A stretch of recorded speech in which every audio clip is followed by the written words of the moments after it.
Here we go. Silent Hill Ultimate Character Tier List Part 2. Let's get into this. We still have a ton of characters to go through. So let's try and get through them, and I'm going to try not to waste too much time yapping around each one. Joshua Lewis.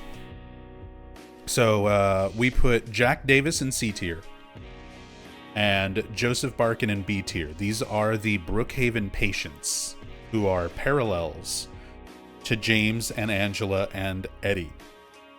Joshua Lewis is the one who had the persecution complex and lashed out with violence. Basically, Eddie's parallel for a Brook Haven patient. We don't get very much about Josh Lewis and Jack Davis. It's mostly about Joseph Barkin. Most of the notes, the patient notes, revolve around Joseph Barkin. You have an entire puzzle, the box with Louise Barkin's hair in it. So almost everything in the OG Silent Hill 2 Brook Haven patient stuff really kind of revolves around Joseph, and Joseph's B tier. Jack Davis is C tier. They're interesting. They function as a note and a parallel towards Eddie, as well as kind of an aspect of James. They all sort of reflect aspects of James, as well as the other individual characters. I think Josh Lewis goes right here next to Jack Davis in C tier. They're interesting. They're not terrible, but I wish we knew more about them.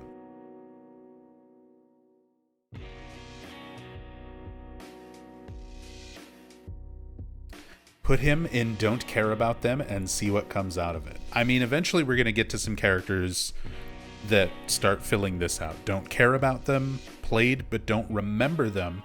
This is basically only going to apply to maybe some of the comic book characters.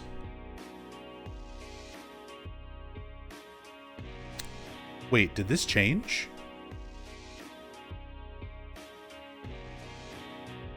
Or is everything not loading? Everything's not loading in. Hold on. There it is. There it is. We're good. So yeah, maybe some of the comic book characters that I don't really remember them. Yeah, the stock images, what I called the stock image photos down here at the bottom. I had that clarified for me. These are from the Silent Hill augmented reality game, the ARG, which is basically just a website, a series of websites that Konami put up after the Silent Hill transmission. So this was supposed to be the staff of the Silent Hill Historical Society, according to the Silent Hill augmented reality game website. So yeah, I think I went to that website once after the transmission when that was brought to my attention, and I was like, oh, that's a neat thing, and then never went again. So it's no wonder that I didn't recognize all these random people. And I definitely wasn't paying attention to the pictures of the Historical Society staff. I was mostly looking at all the little blurbs and bits of information and stuff that were on the site. So yeah, are Norman Reedus and Lisa among these characters? Is PT on this list? It's kind of a big oversight if they're not, considering all the other relatively obscure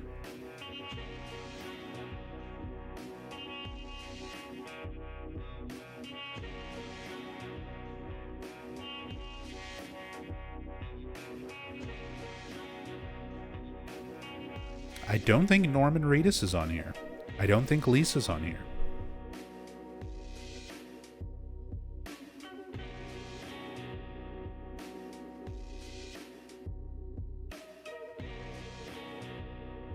That's a shame.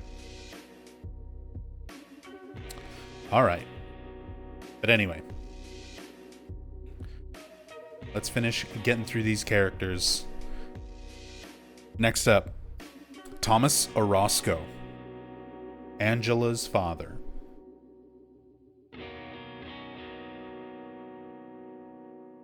he is the basis for the Abstract Daddy. He is a horrible, horrible piece of shit. And an incestuous, pedophilic monster. And you really do just hate him. Hate everything about him. He ruined Angela's life. He ruined his family's life. It's good that he got murdered. And I don't say that lightly.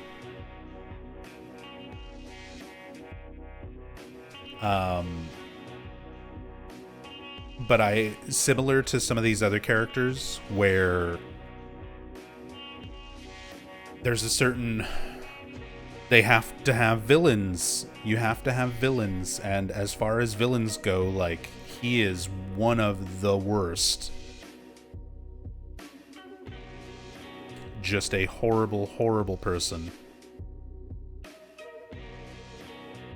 But there's very little about him other than what we know through Angela, what we know through the Abstract Daddy, and, like, getting killed, the newspaper talking about his death.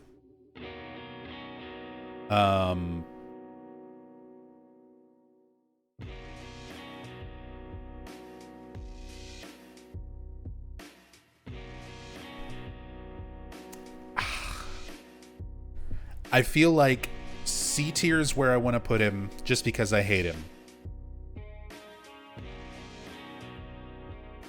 But they did such a good job of making me hate this character that I almost want to graduate him to B tier for that.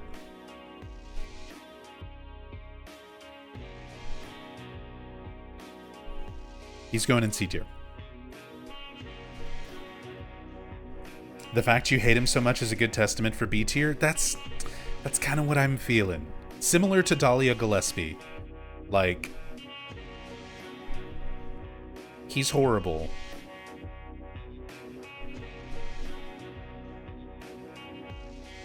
And I don't think we have Remake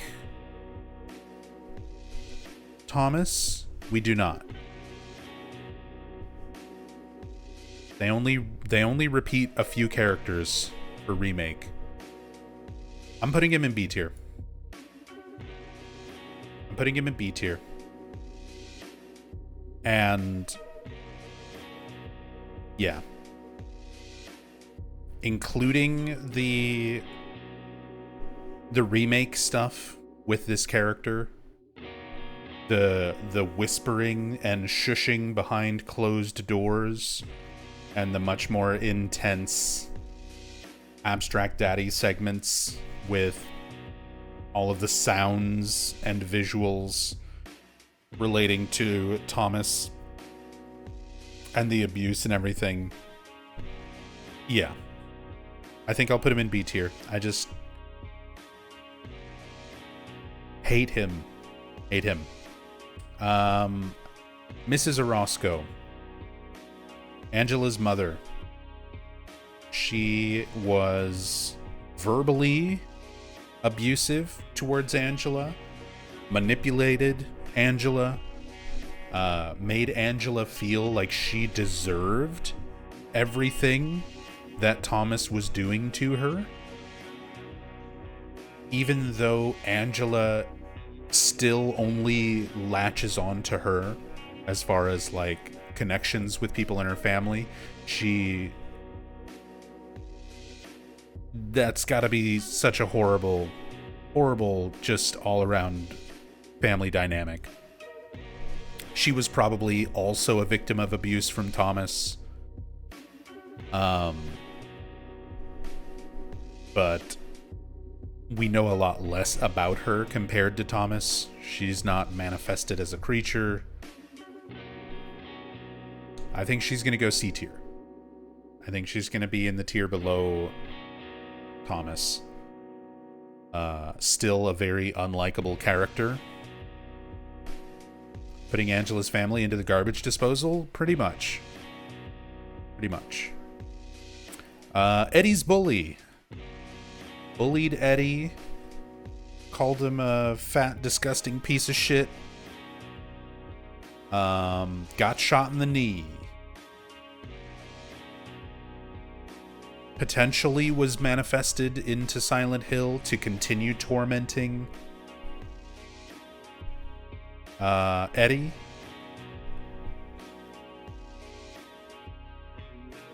But otherwise, we don't really know too much about him.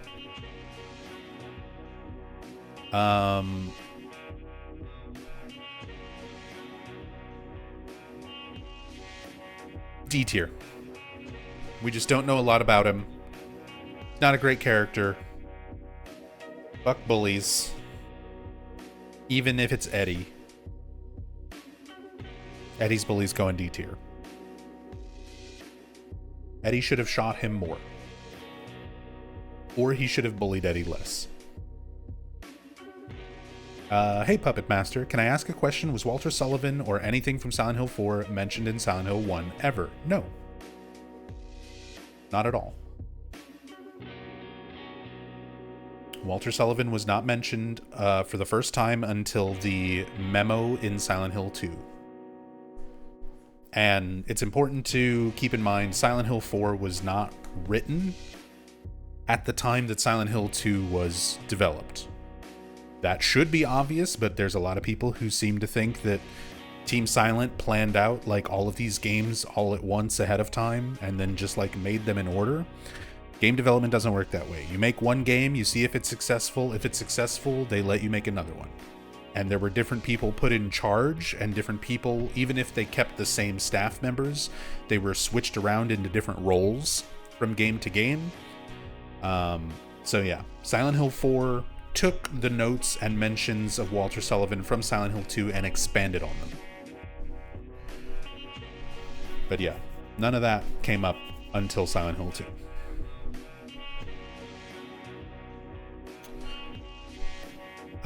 James from the remake.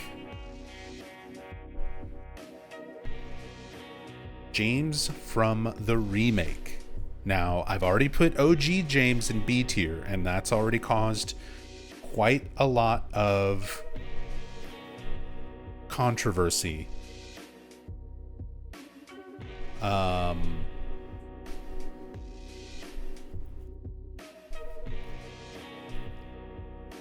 There's a lot of things I like about Remake James more than the OG, and there's a lot of things that are not nearly as good as the OG. There are some little moments, little subtle performance things that sometimes the remake is better, sometimes the original is better. If anything, we get a lot more of James in the remake. We get more dialogue. We get more of his interactions with characters like Maria and Laura and Angela. We get like an entire other scene. We get a lot more detailed acting just because of the advancements in technology. They're able to more accurately capture Luke Roberts as an actor and portray very little subtle micro movements in James's face. They're able to convey a lot through just facial expressions. James sitting in Heaven's Night, really looking at the alcohol that Maria's offering him without having to make it obvious or have any dialogue about it or anything like that. Tells you everything you need to know. I love little scenes like that. He's still a bad man. I agree with Ernest Baldwin. That James, he's a bad man. He's a bad, weak man who gave in to some really stupid shit and made giant mistakes because of it. And I'm taking that into account. That's not necessarily a bad thing against him. I need people to understand when I'm doing these rankings.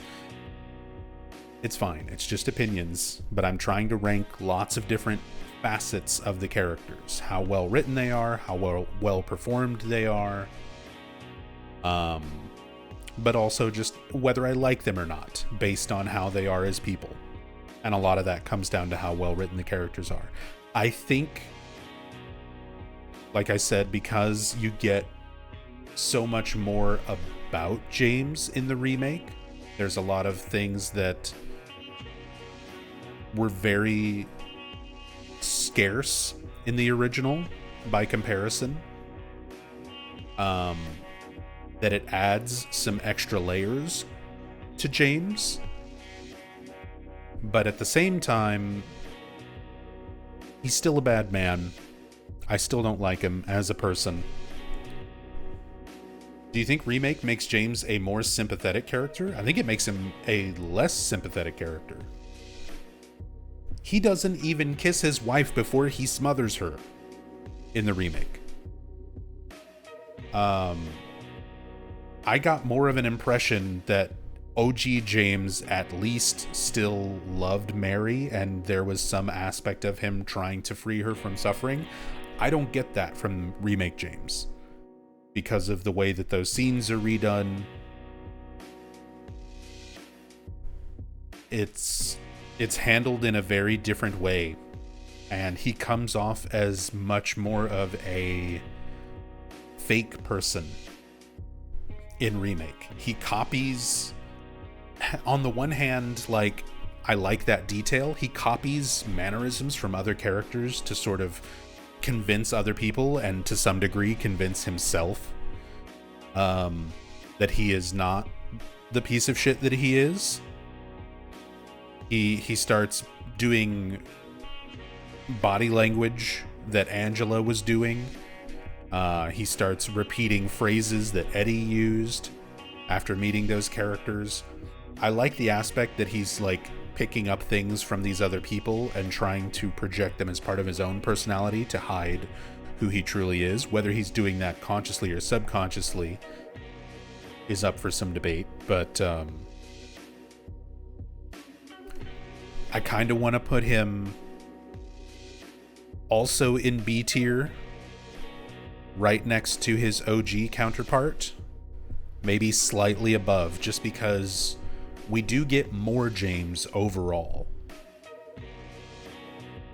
But at his core, he is still the same flawed character. Some performances are better, some performances are worse. The mocap and everything looks better, just in terms of technology.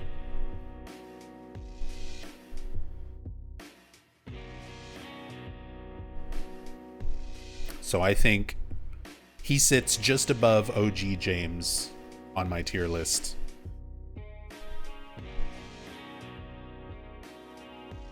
And apparently we have pet worms now. Thank you, Rachel. Shadow Noises, welcome back.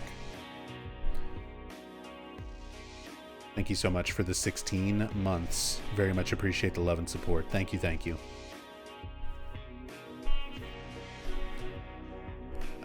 Mary Shepherd Sunderland.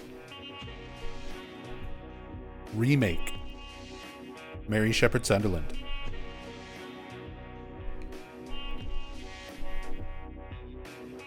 There's a little bit more Mary. Not a lot more, but a little bit more compared to the OG. Wexford, thank you for the 8 months. Thank you, thank you.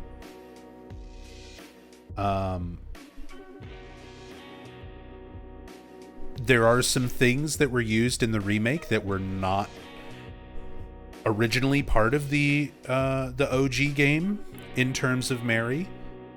You get to hear Salome Gunnarsdottir, or the whichever dub actress, depending on which language you're using, read her letter to Laura, which that audio was in the original game, but it was unused. You'd have to you had to dig into the game files to find it. But otherwise, in the original, you'd pull up the letter to Laura and you would just read it yourself. It was just the text on the screen. You actually get that performance built into the game for the remake, so you get a little bit more Mary in that regard. Similar to Lisa Garland being up here in A tier, I made kind of a point that I love Lisa's character, but she's a manifestation. She's not the real Lisa. She is Alessa's memories and manifestation of Lisa Garland after she was already dead. The same thing is applicable here for Mary. We don't know a whole lot of the real Mary. We know the town's manifestation of Mary based on how James perceived Mary, based on how he remembered Mary. And a lot of people need to remember, like, when James is having those final cutscenes, the endings and everything, where he's talking, quote unquote, talking to Mary, it's a way for James to sort of come to a conclusion himself. He's talking to his memories of her being made real, being manifested. Not actually literally her. So it's kind of a tricky situation. In terms of performance, I think Salome especially did a really great job with the acting, similar to Remake James. The mocap and everything is so much more detailed. The facial expressions and everything like that are so much more detailed. In terms of vocal performance, I really, really love Monica Horgan from the original. Salome did a great job. But there's a lot of moments that I don't think she nailed the way that Monica Horgan did. And a lot of that's not, there's some moments that don't feel the same, don't hit the same. Her calling out to James on the third floor of the hotel, for example. I was talking about that in the Cam Hack playthrough. For me, I think she's going to be A tier, just below the original. There's a lot of things I think overall I appreciate more with the original than with Remake, but they're both still very good characters, very close in that regard in terms of my tier list. Maria. Remake Maria. So with Remake Maria, I'm going to go ahead and say the things, and people are going to potentially be upset with me here. I really like this character, but I don't think she comes anywhere close to OG. I think she's very good. I think she's very well performed, but I'm not a big fan of the redesign, the outfit. There are some scenes that just don't have the same emotional impact. The Anyway scene, even stuff like the Brook Haven ending death scene. There's you get the benefit of the better facial acting and the better facial mocap. But a lot of the impact of those moments kind of falls flat. I do like that we get more of her character in general. We get a lot more conversation between her and James when they're walking around and exploring. We get more of her personality when we're going around and breaking windows, and she starts off being shocked and then gradually gets used to it over time, and makes, talks about that out loud. I like that we get aspects of her personality like that. There's a lot that I really like about Remake Maria, but ultimately I think she's gonna go A tier. I like her. I would say I like her around the same as like Remake Mary. Not a fan of the visual redesign. not a fan of some of the vocal performances. The mocap and everything is much better. We get more facets to her personality and her character, although we still don't have Born from a Wish. If Bloober Team had actually done Born from a Wish, and we got more of her through that, that might have been enough to push her up into a little bit higher A tier or even low S tier, depending on how that was handled. But we don't get that aspect of her character for the remake. So for now, she's a solid A tier. I like the character a lot, just not as much as the original. The original was such a perfect character. Remake Laura. So original Laura I put up in S tier, and remake Laura I'm going to reiterate a lot of the points that I made with original Laura. So first of all, child actors are very hit and miss. I think they did a great job casting Evie Templeton, who's a very good actress. She's a little bit older for the character, and it makes Laura come off a little bit older. She doesn't seem like an 8-year-old. And nothing against her. Like, that's Evie doing her best, and, you know, the team doing their best with the actors that they had. And I think it fits her personality that Laura would seem a little bit older than your typical 8-year-old. She's very independent. She's very fearless. She goes off and does what she wants.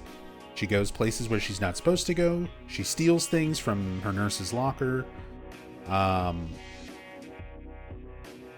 Calls James a fart face 3 times. That's really not anything on Laura as a character. That's more from the writing standpoint from Bloober Team. But there's little moments like that I think I don't like as much. But Evie still did a great job with this character. She is one of my absolute favorite characters in terms of the remake. And I would say she is also S tier. Right up there with the original Laura. She's one of my favorite things about the remake. I think the performances are great.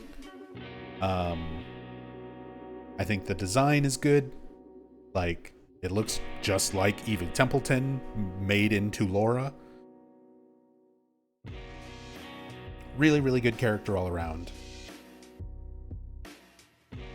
Still comes off as that snotty little brat. Makes fun of Eddie, makes fun of James. Not afraid of anything.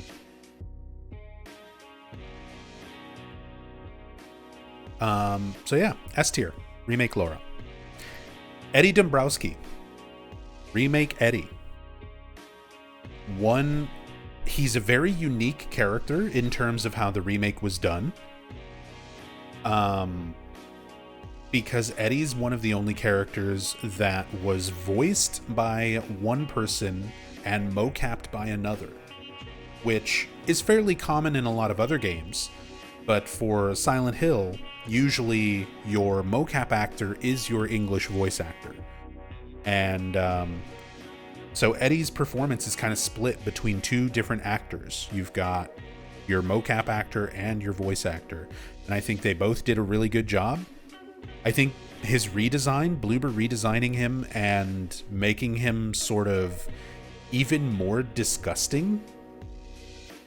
Like, he just comes off as such a gross person, even from the very first meeting. I mean, especially the very first meeting where he's puking his guts out into a toilet. Even if he didn't necessarily go to the same lengths, and I don't even know that for sure, he might have. But I don't think he went to the same lengths as Dave Shoffley in the original for, like, puking up water in the sound booth. To get those really gross, watery vomit sounds. But the vomiting was still gross. It was still a good performance, regardless of how he did it. The character design is really good. I like his dialogue. I like the slow progression of Eddie becoming insane over the course of the game. How he's able to mask a lot of his violent personality much more early on. And by the time you get to the theater, he's already like snippy with James. Like he's already, James makes the little like, oh, at least you got your appetite back, while he's picking up the empty pizza box. And then Eddie stops eating the ice cream and gets this like nasty look on his face. I love those little moments of Eddie becoming this incredibly disgusting, unstable individual. And seeing him build slowly that resentment towards James, which feels a lot more satisfying when it comes to their confrontation at the end of the labyrinth. Along with Laura, Eddie is probably one of my favorite things about the remake in terms of the characters, redesigns, and new performances. I put the OG Eddie up here in A tier. Remake Eddie, I think, is S tier. I think he's S tier. I think they took the concept that was so well done and so well performed from the original and managed to improve on it in almost every way.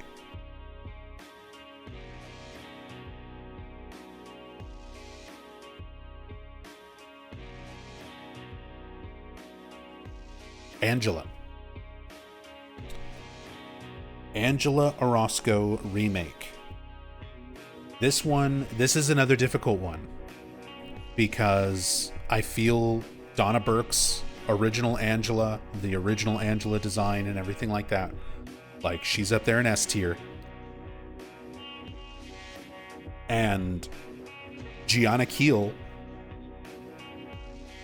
was one of the ones that I was probably the most on the fence about her performance when the game first came out and when we first started seeing trailers and seeing Angela. And her character really grew on me. The more I played the remake, the more times I went through it, the more times I focused on Angela as an overall part of the story. Gianna Keel's performance really, really grew on me. And the slight redesign to her character, which isn't even that major at all, was also something that I got accustomed to and much more accepting of a lot faster than I thought I would.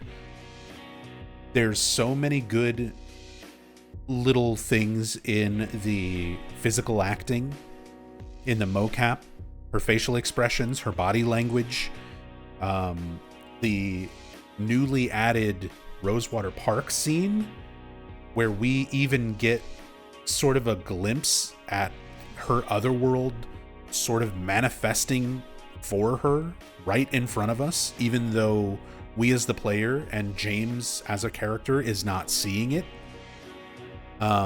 You hear the footsteps of her father showing up. You see her reacting to all of that. You get those little emotional moments of how she reacts to James saying like, oh, I'm glad to see you. And then that sort of disappointment in her voice when he's like, it's nice that someone else is still alive, that it's not really specifically towards her. Having all of those little emotional moments hit. Her performances during the Abstract Daddy scenes and sequences are just so heart-wrenching. Even some things that I think are not quite as good, like her stairwell scene at the end, which is such a big moment. And I mean, Donna Burke's original is just so iconic, and it's been in my brain for the last 24 years, so it's a hard thing to live up to, and I think that Gianna did a great job with it.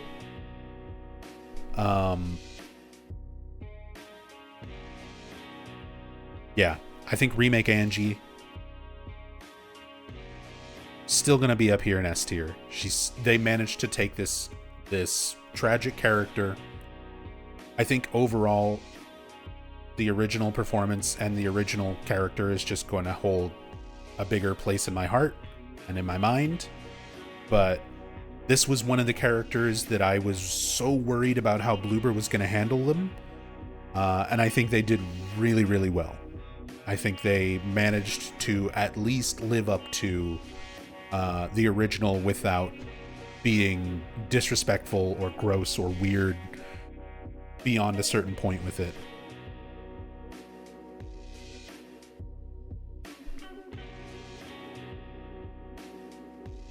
The janitor.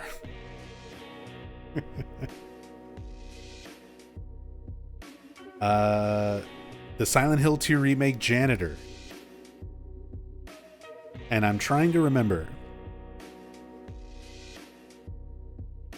Let me pull up my notes on janitor. Because he's mentioned everywhere, and I'm trying to remember who he's where he is a janitor. Was it in the apartments where you get those first notes?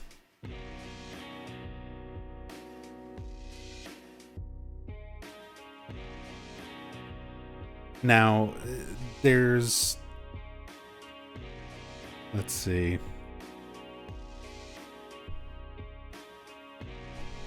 Lived in apartment 9 in the Saul Street apartments.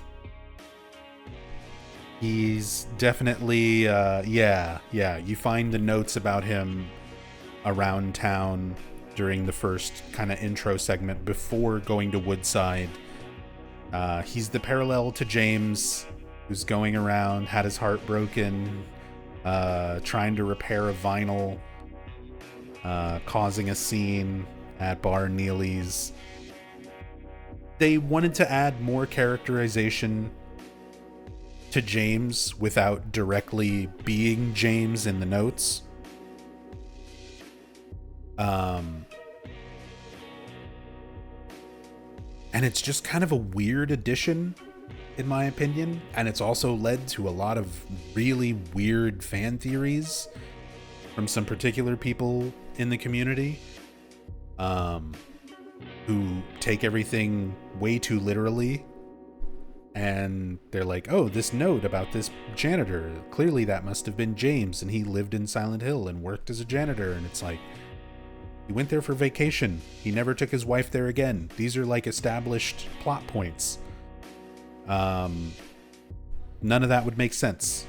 None of that would make sense at all for James as a character to be this weird janitor. He's basically, because they got rid of Joseph Barkin and made all of the patients in Brook Haven like anonymous, the janitor feels like kind of an answer to that, to just have another Joseph Barkin type character, another character who is easily identifiable and relatable towards James. But he's kind of just a worse Joseph, a less interesting Joseph that has also caused a lot of confusion and weird fan theories to crop up. I'm going to put him in C tier along with Jack Davis and Josh Lewis. Unnecessary, but he's kind of interesting. I see what they were trying to do with him. But I don't know. Not a fan of the janitor edition in general. Toluca Prison Warden. Which one? There's a whole hallway of Toluca Prison Wardens. That also applies to Brook Haven Director, because a lot of people try to give all of the credit for these notes and things to be like one specific person, even though when you're seeing Brook Haven, you're seeing elements of it from modern times, you're seeing elements of it from the early 1900s, you're seeing elements of it from the late 1800s. who's to say that every single mention of the Brook Haven director is the same director? They change directors every so many years. Just like Toluca Prison Warden changes wardens every so many years. There's a whole hallway with like 6 different portraits of wardens.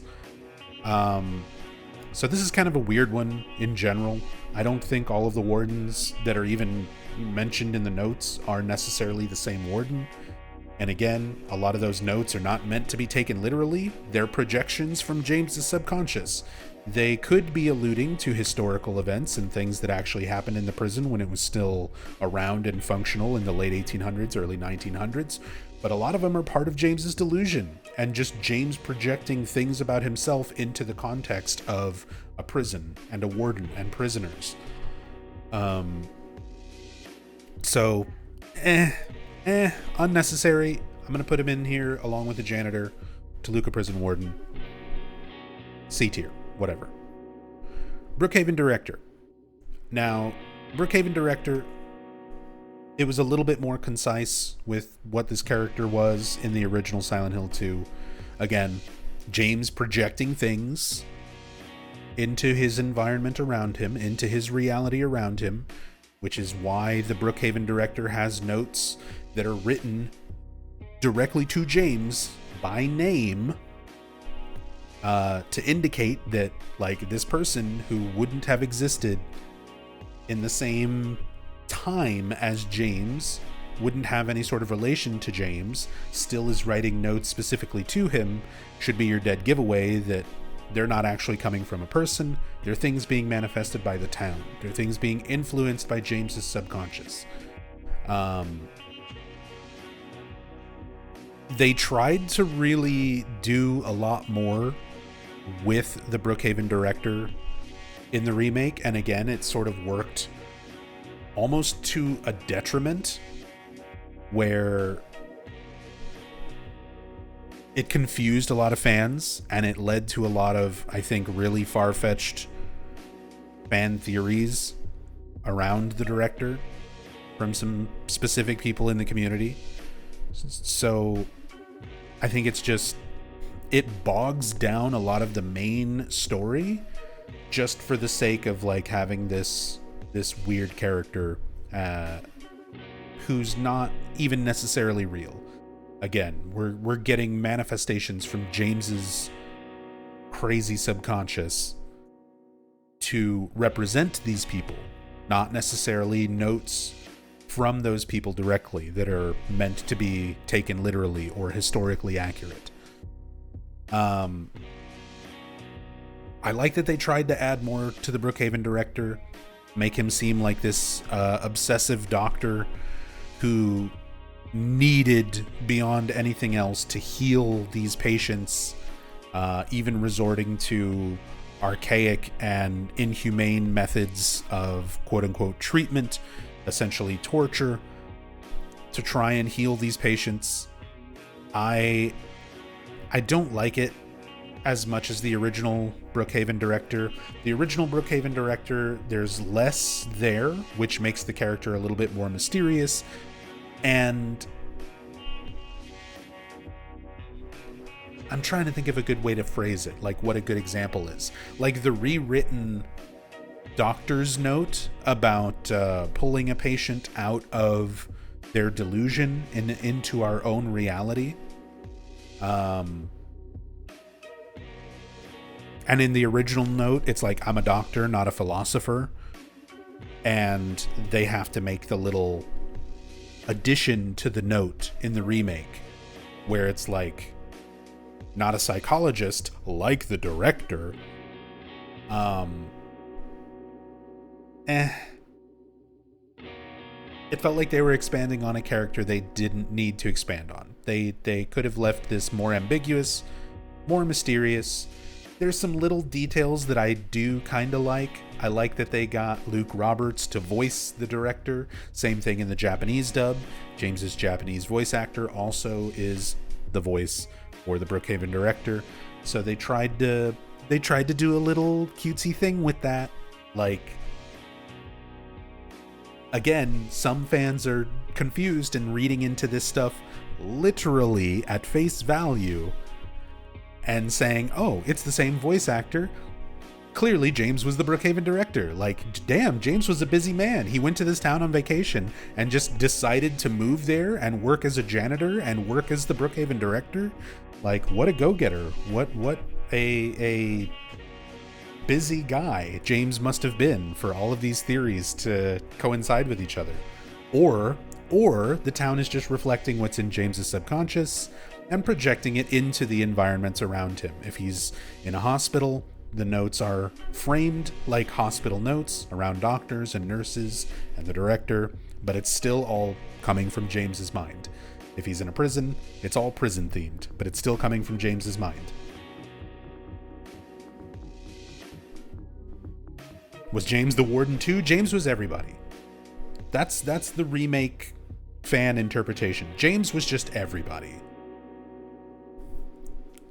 Get gift subbed. Robert, thank you so much for gifting a sub to Man vs. World. Get stick bugged. Thank you so much. Yeah, again, I don't hate the character. I like some of the little things they were trying to go for with him, but similar to the warden, I'm putting him in C tier. I think it takes away a lot of what the director represented in the original with unnecessary fluff that just wound up adding a lot of confused and frustrating fan theories to form because of that additional fluff around the character.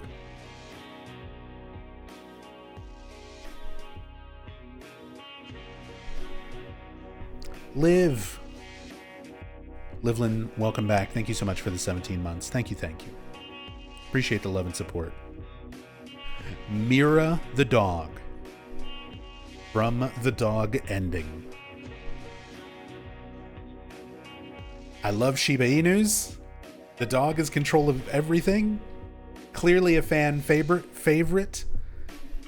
Shows back up in multiple other games. Shows back up in Origins. Shows back up in, I think, Book of Memories joke ending. Obviously in the original Silent Hill 2, the remake Silent Hill 2, Shattered Memories UFO ending, Mira shows up. Mira is one of those things that is just so iconic and interesting, and such a funny concept. So much so that, like, James, original actor Guy Seehee, didn't want to do those joke endings.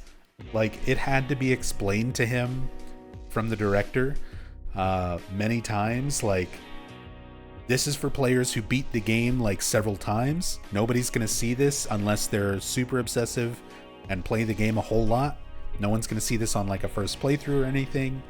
And it was only when that concept was explained to Guy Seehee did he agree to do the dog ending recording. There's no separate entries, so we're combining original 2 and 2 remake and everything else. There's very different dog endings for Silent Hill 2 remake. For anybody who doesn't know, there is the like 1.0 launch version of the dog ending, which had very different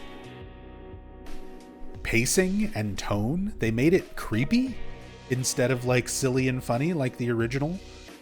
They went for a much more creepy vibe with the dog ending in remake for some reason, and then they changed it for some of the updates to be a little bit different and a little less creepy, a little more silly.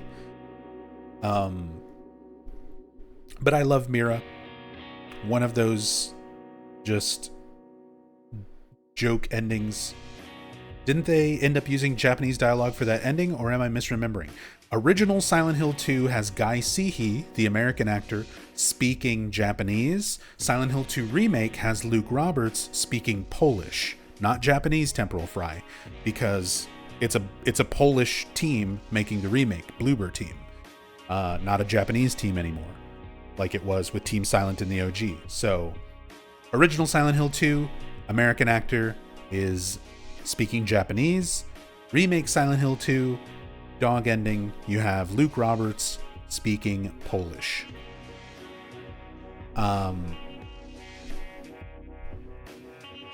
S tier. Mira is S tier. I love Mira. I love the dog ending.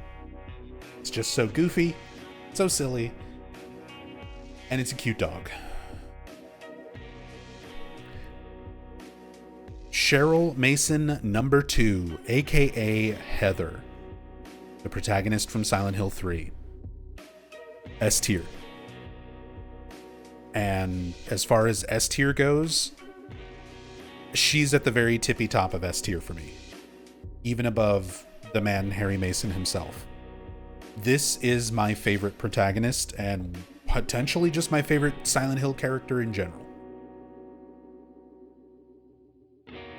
Heather is such a good character. Heather Morris gave such an amazing performance. There are so many layers and so many facets to her character throughout all of her iterations, being a reincarnation of Alessa, being a reincarnation of Cheryl, having combined personality traits and aspects from those characters while still being so much of her own character. She is the quintessential angsty early 2000s teenage girl, like 100%. Like, I was in high school at that time and knew girls like this who would post on their live journals and their angsty MySpace pages. The character felt so real compared to any other protagonist. Not just well written, not just well performed, crossed that threshold into feeling so much like a real person. And very, very few characters managed to get to that point throughout this entire series. And again, a lot, let me give you sort of my little bit of personal lore and history here. Heather is the character that made me realize that Silent Hill games and Silent Hill characters could be much more than just horror games. Silent Hill 3 was the game that made me obsessed with this series, because it hit me at the perfect time in my life, or I don't know if perfect time in my life is the best way to phrase it, but I too was an angsty teenager whose father had been murdered. That is part of my life, and I was struggling with that a lot during those years because I didn't know. You don't know how to feel about those things. Your mindset and everything as a teenager, even without anything really horrible happening in your life, is already such a very confused point of your existence and your development. And then having my father killed, or when my father was killed, like, I didn't know how to feel about it. I felt such a combination of things: overwhelming sadness, overwhelming anger, and not really knowing how to process it. And then Silent Hill 3 came out, and this fictional character who was so close to me in age, who had such a similar scenario happening as part of the game, made me realize that games can be personal. They're not just these little fictional stories and little scary moments that can happen. They can really, really touch you in a really personal way and connect with you on an extremely emotional level. Silent Hill 3 is by far my biggest point of bias in the entire series because I relate so much to Heather as a character. And yeah, It's hard to think of her as anything less than S tier. She's so well written. She is so descriptive in everything that she interacts with.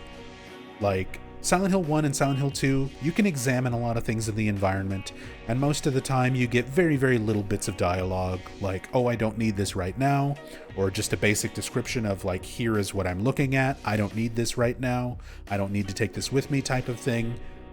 Heather, you could examine almost everything in the environment in Silent Hill 3, and not only will she tell you, like, what it is, but she'll comment on it. She'll say that it's gross, or she'll say that it reminds her of this thing, or give some sort of personal insight to her about it. You find a mysterious lit cigarette, and she doesn't just say, oh, that's weird, there's a lit cigarette here. She's like, I quit for good. So it's like, oh, you yourself were a smoker. And you're only 17 years old. You've already been a smoker and stopped smoking by the age of 17. That adds so much more to your character just through this thing that you're looking at in the environment. No, like, never again did we get a protagonist that is so descriptive in their examination of the world around them. And just the perfect teenage girl reactions to horrors beyond your comprehension. Here's Leonard Wolf manifested into this horrible monster, and she's making snarky little quips. I guess you're not a person anyway. S tier. S tier. Perfect design, perfect character, excellently written dialogue, perfect performance.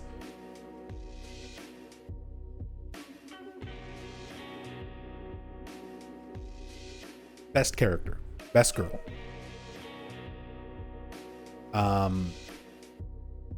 Douglas.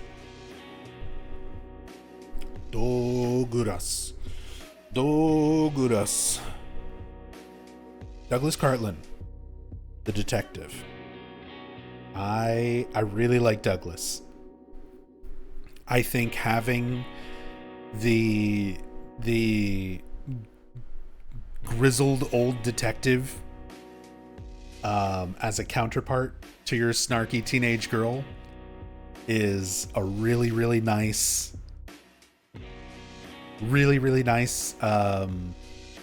contrast in terms of characters and how well written they are.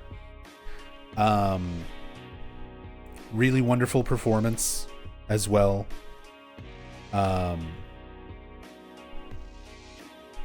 Especially in some of the later scenes in, like, the amusement park, where he's talking about his son who got shot robbing a bank while Douglas himself was a cop. It's not directly stated, but you almost get the implication that he may have shot his own son, or at least been there when his son was shot. And blamed himself for that, being a penniless good-for-nothing. And you just get such a sad, genuinely sad performance, the way that you would from, like, the tough on the outside, grizzled detective who's, like, trying to hold back those tears, but you still hear that, like, shaking in his voice.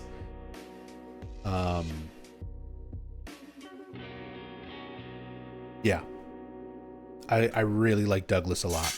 And if we get around to the point where we're getting a Silent Hill 3 remake, which at this point I'd say is fairly likely. We got 2, we're getting 1. It would make a lot of sense to do 3 after they do 1. I really hope we get more Douglas. He's one of those characters that I like him a lot, and I just wish there was a bit more of him. Playing a little bit bigger role in the game, or maybe some flashbacks to his younger days, something more. Excellent character. I think I'm going to put him in very high A tier. I just want a little more Douglas. A little more Douglas.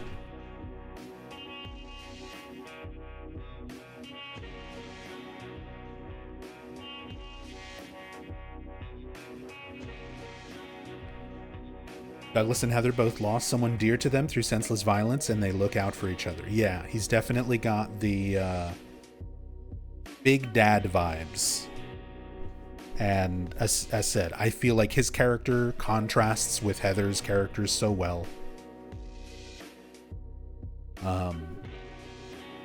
He's a little flat in some deliveries, but like I said, he also gives some really emotional deliveries later on. And I just wish there was a bit more of him in the game. Also, you can put in the Konami code and see him in his boxers. Just why not? Very tippy top of A tier. Love me some Douglas.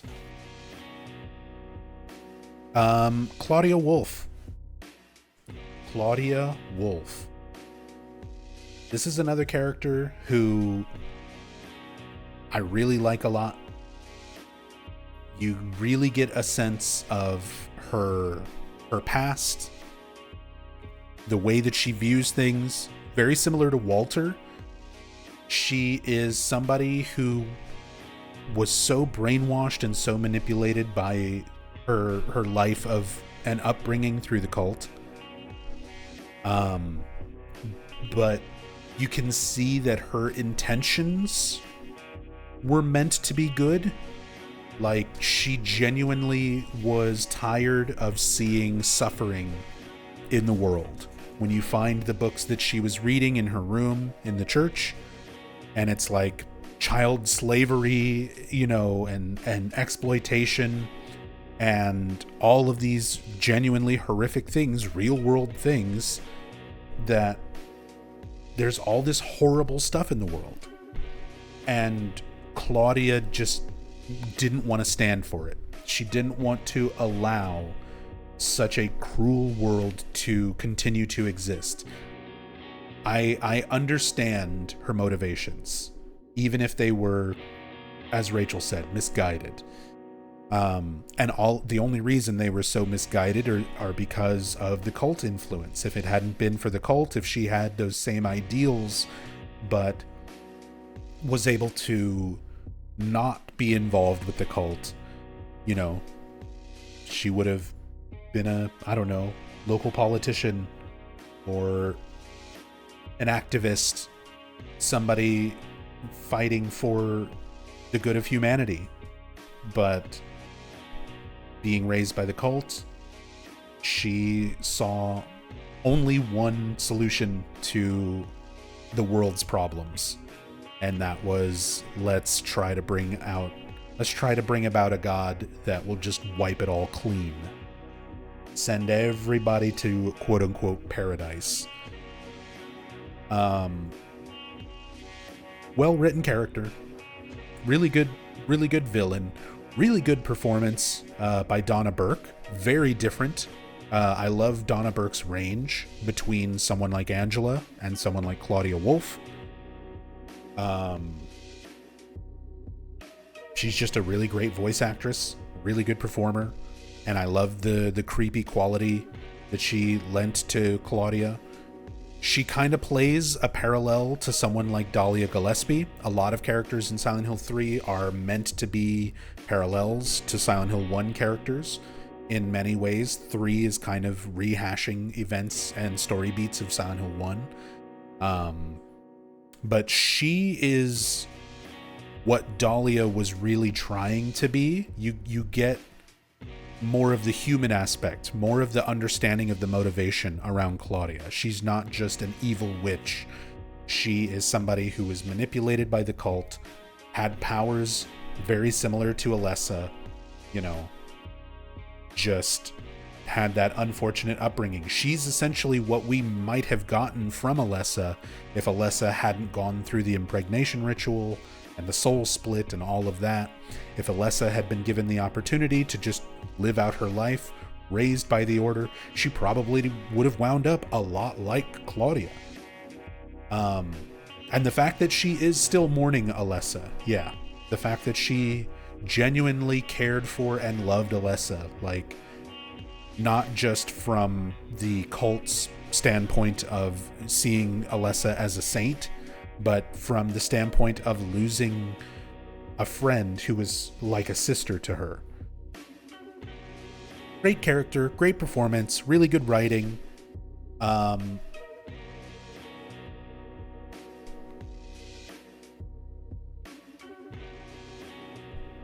torn between S tier and A tier. I'm going to put her up here at the top of A tier along with Douglas and Lisa Garland. I think she's a really, really, really well done character. I don't think she's quite up there in S tier, and S tier is also getting a little bit crowded. I don't want to just start throwing everybody in S tier. She does have some flaws. She does have some faults. But again, you understand. The game does a good job of making you understand that aspect of her. Why she is that way. Vincent is our parallel to Michael Kaufman in this game, but has so much more charisma that you kind of want to go along with him. He is entirely looking out for himself.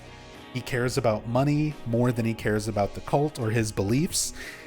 Unlike Kaufman, who was kind of going along with the cult just for the sake of personal profit, Vincent was going along with the cult for the sake of personal profit, but also held some level of belief in them as well. Like, he was more involved with it. The performance for Vincent was so good. The character design for Vincent, he is the perfect slimy little weasel, right down to his fucked up teeth, and his stupid little vest, and just the sarcasm and everything dripping from every little line delivery. Hi, Heather. They did such a good job with Vincent, making you dislike this character while simultaneously liking this character, to the point where you feel bad. Maybe not everybody, but I felt bad about seeing him get stabbed and murdered at the end. I wanted Vincent to make it and turn his life around, and become like a stockbroker or something. But he kind of had it coming. But Vincent Smith, one of those really, really good villain characters. To be fair, he was manipulating. He was a weasel. He was purposefully misleading Heather. He's got one of the most iconic lines. People who haven't even played Silent Hill 3 know the "they look like monsters to you" line, which is still one of the most like heavily debated topics among Silent Hill fans to this day. And the fact that it is such a debate, that somebody who is clearly a liar and a manipulator in the way that he functions and talks, that there are so many players who still believe him when he says that, because he's that good. He's not just fooling Heather, he's fooling you as a player. Like, he gets under your skin, not just Heather's. Wonderful, wonderful character. I would say Vincent is S tier in terms of villains and just lovable, hateable characters. I really like Vincent.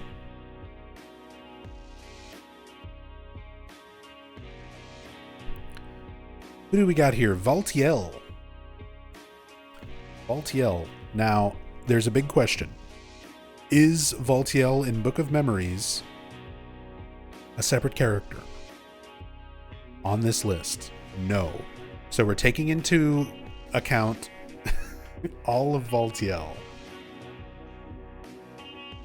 which means we have to include Book of Memories.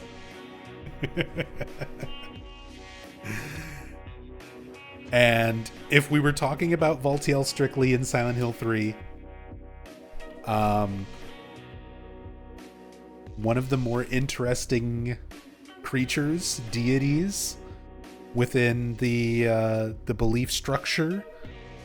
He's essentially the caretaker to the Mother of God.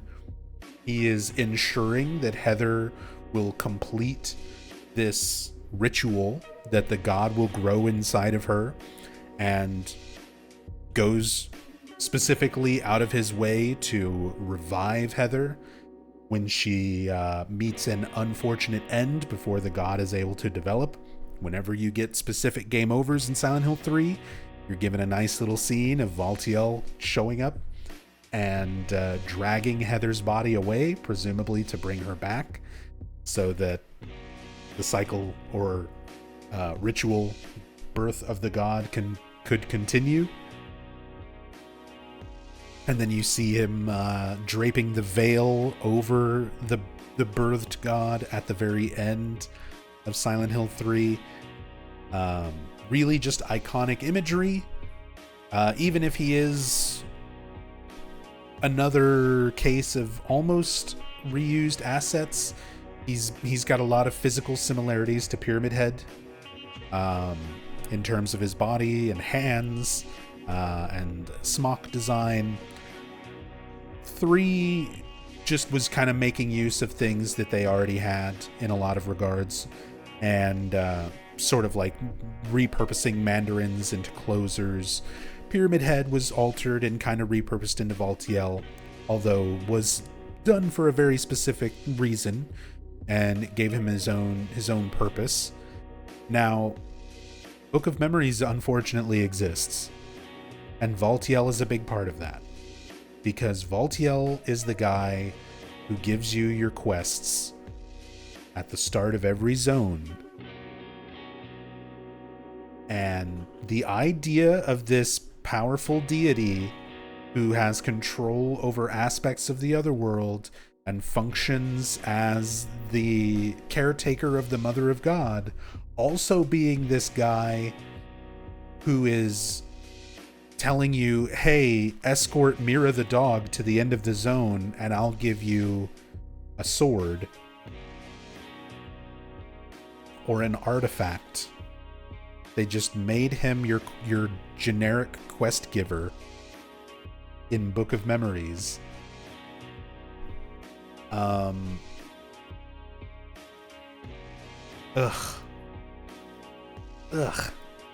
Such a misuse of this character. I mean, it's Book of Memories, so who cares at the end of the day, but I like Valtiel. He's not nearly as iconic as Pyramid Head, but even in just terms of design and function and being interesting, I would say Valtiel's up here in A tier for me.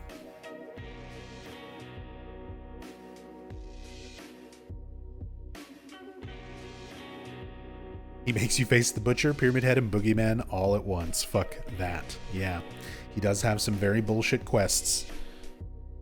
And Book of Memories cheapens his function and purpose by a lot, by a significant amount.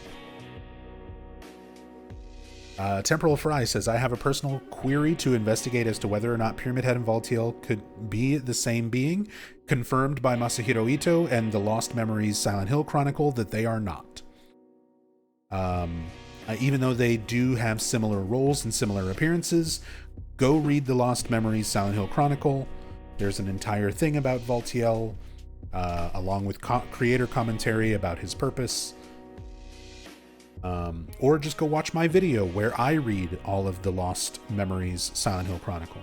But your query has been answered back in 2003 with the release of the Silent Hill Lost Memories Chronicle Guide. Do your research.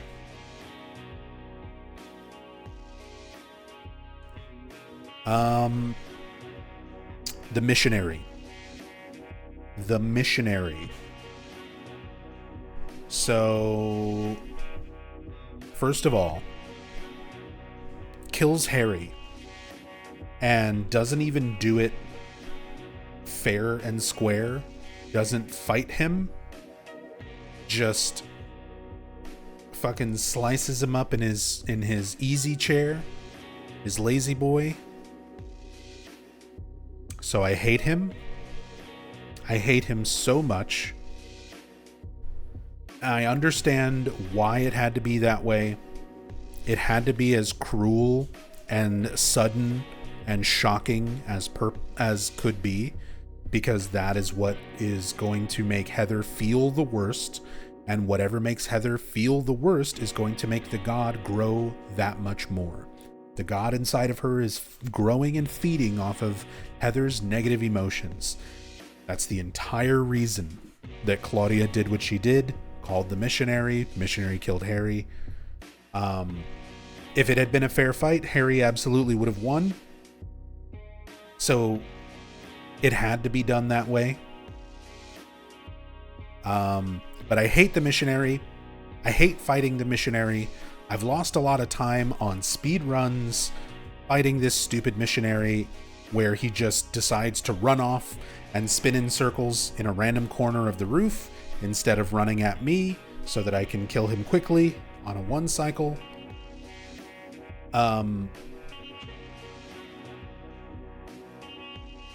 In terms of design, he's pretty cool, but in terms of lore, could be a manifestation representing former members of the cult who functioned as assassins and did the more dirty deeds that the cult needed done.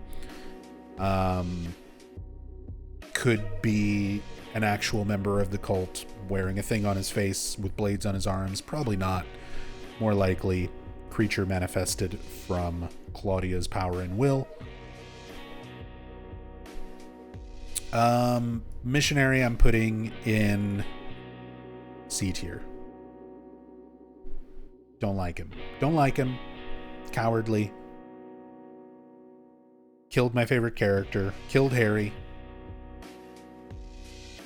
One of my favorite characters.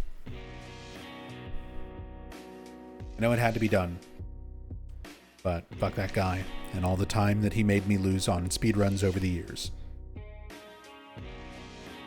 Design is also a little cheapened by having repeats later in the church, the scrapers. Yeah.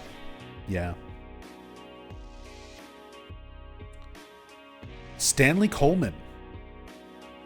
Stanley Coleman, the obsessive patient in Brook Haven who loved Heather Mason,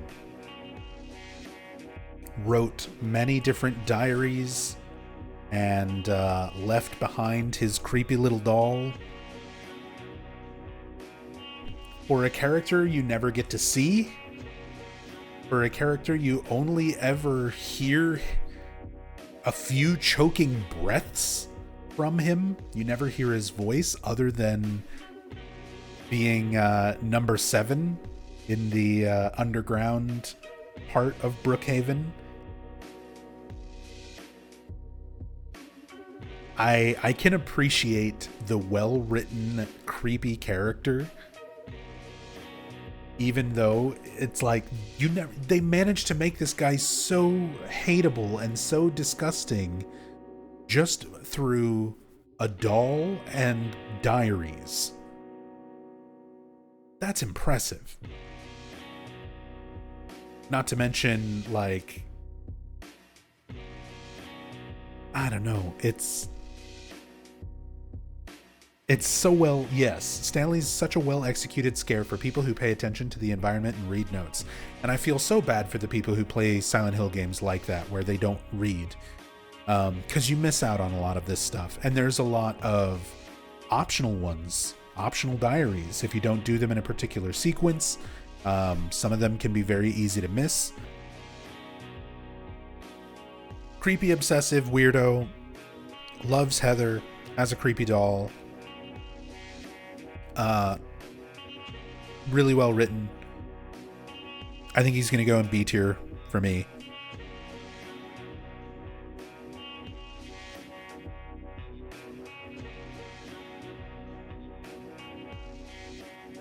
One of the more memorable aspects memorable characters as far as like side characters go. For someone you never see or hear. Leonard Wolf. Leonard Wolf. For me, I think Leonard Wolf is like A tier. So this is another one of those characters where you just get the phone calls at first.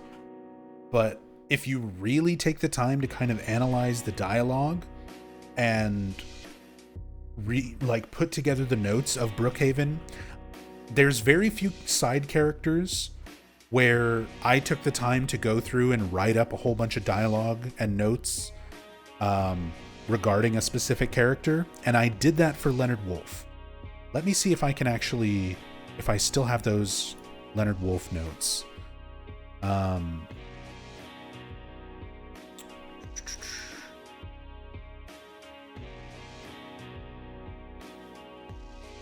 Yes, here's my Leonard Wolf notes, okay? I'm just gonna read all of my Leonard Wolf notes for Leonard being in A tier. I wrote these notes a long time ago, many years ago, when I was very first starting to do story playthroughs on Twitch. So around 2015, 2016. Tinkerbell, welcome back. Thank you so much for the 33 months. Thank you. Good to see you again. But yes, Leonard Wolf, there's like, I haven't gone through and written up a big dissertation about Stanley Coleman. I haven't done that about the Happy Birthday Caller or anything like that throughout Silent Hill 3, but I did write up a whole bunch of things about Leonard Wolf. So here's my notes on Leonard Wolf from 10 years ago. Leonard Wolf was known to have been a patient of Brook Haven Hospital, admitted sometime after stabbing a person over a religious dispute, and is known to try to push his fervent beliefs of the order's religion onto the patients and staff of the mental hospital. A victim of a slashing can be found in Brook Haven's examining room, with a note nearby stating that although it appears as a suicide, the wound angle is suspicious. The man was a victim of Leonard's, after a confrontation over religious beliefs as well. On the victim's body, "Margaret till death do we part" can be seen tattooed, a traditional saying rooted in Catholicism during marriage, so we know he and Leonard would have very opposing views on God. The Happy Birthday Caller also proclaims that he is not Leonard, stating that's the murderer's name. Later in the otherworld Brook Haven in this same room, we find a body hanging from the ceiling that has been stabbed in the chest with a copper stake and bled out into a bucket below, which must be collected in order to later perform a ritual. This is Leonard's first victim. At one point, Leonard manages to quote-unquote call a phone in a patient room and begins talking as though he is speaking to his daughter, Claudia Wolf.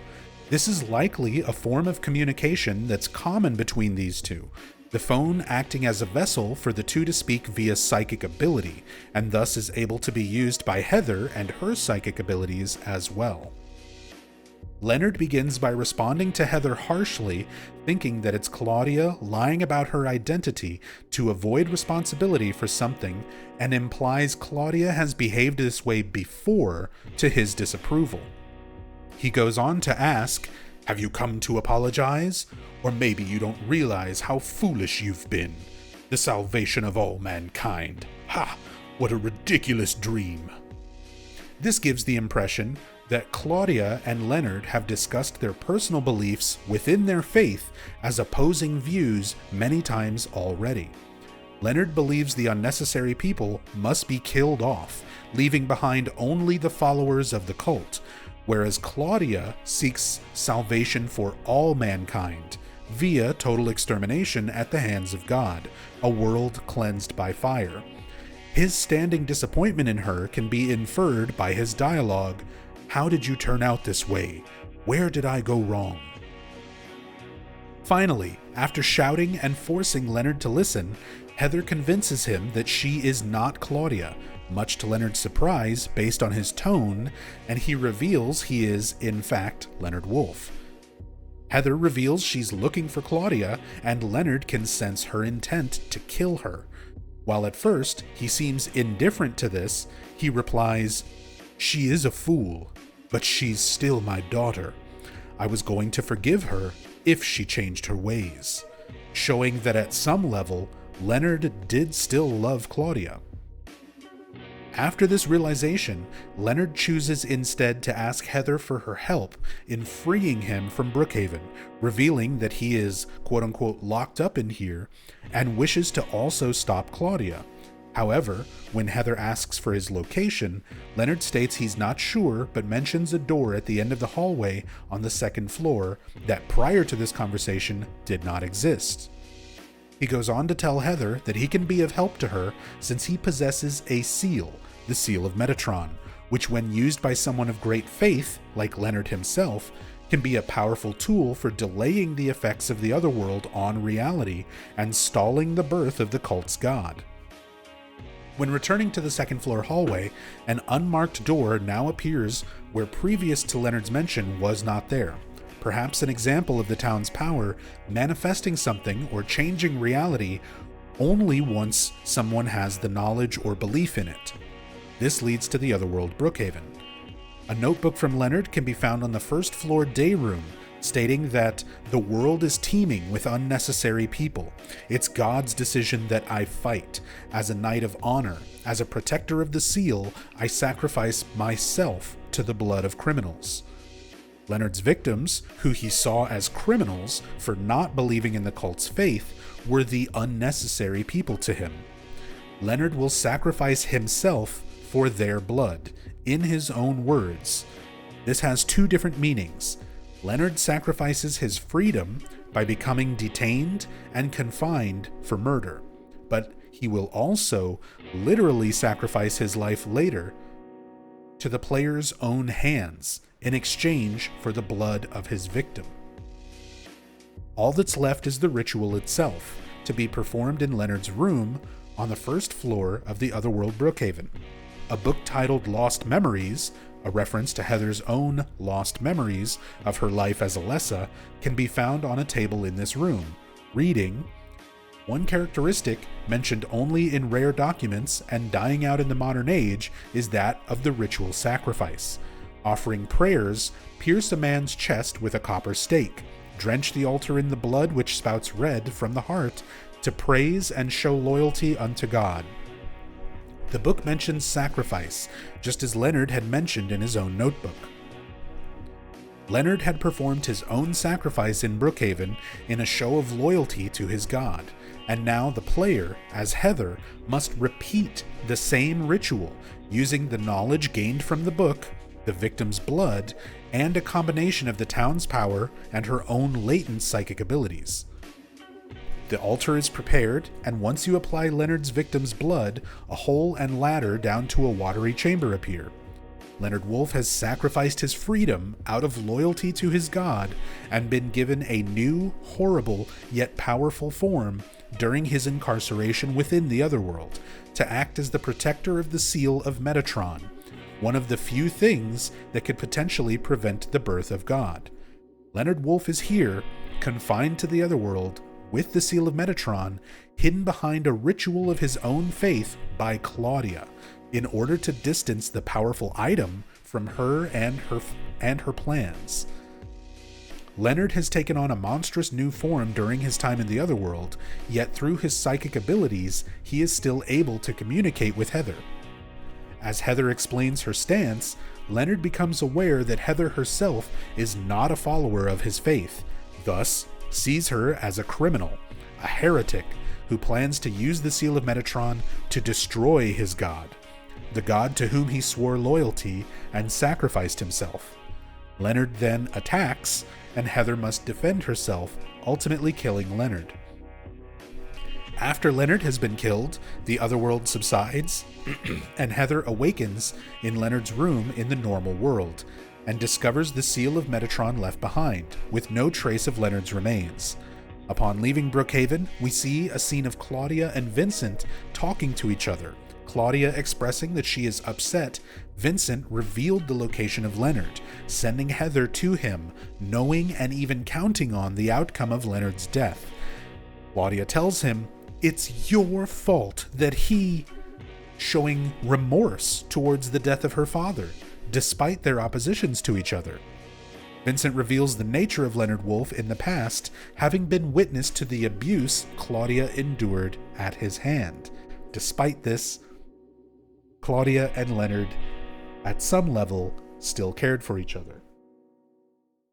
So that is all of my notes that I wrote on Leonard, combining all of those details throughout Brook Haven, like 10, 11 years ago, when I was putting together stuff for story playthroughs back then. And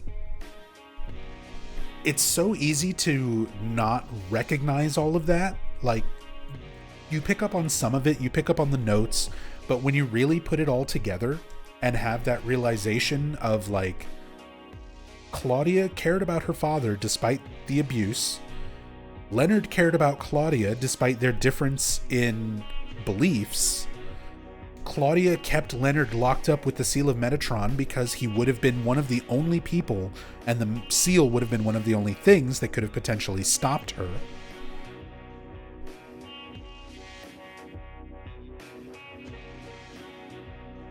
Having to replay, like, redo this ritual that Leonard himself did that got him locked up in Brook Haven in the first place as Heather in order to get to him. There's so many cool aspects to Leonard. Cool design, kind of an annoying boss fight. But he's a much more layered character than I think a lot of fans give him credit for. A tier. A tier. Leonard Wolf's awesome. He's horrible, but he's awesome.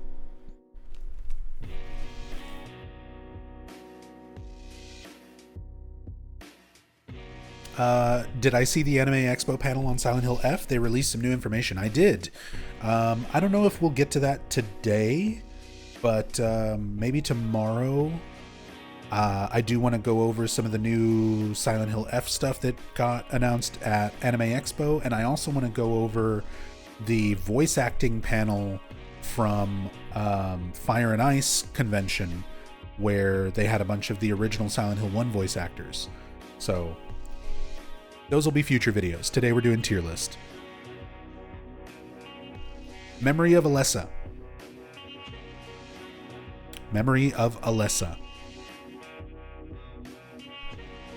This is Alessa as an aspect, as a inevitable part of Heather's existence that has literally just gone insane over the years of torture and existence through non-existence. Very complicated in terms of just kind of what she represents, but is a necessary thing for Heather to confront and overcome. Like, literally has to accept that she is or was Alessa, that Alessa is still part of her, but also needs to destroy that aspect of herself to show that she's bigger than just a reincarnation. She is more than just Alessa again. She is her own person with her own will and her own thoughts on things, not just Alessa again. And it works really, really well as a moment of solidifying that aspect of Heather's character, that she is her own person. She's not just Cheryl. She's not just Alessa. She is her own person. And it does really well to show how far gone what remains of Alessa has become over those years since Silent Hill 1. In terms of design, it's just bloody goth girl Heather. Perfect. No notes. I love it.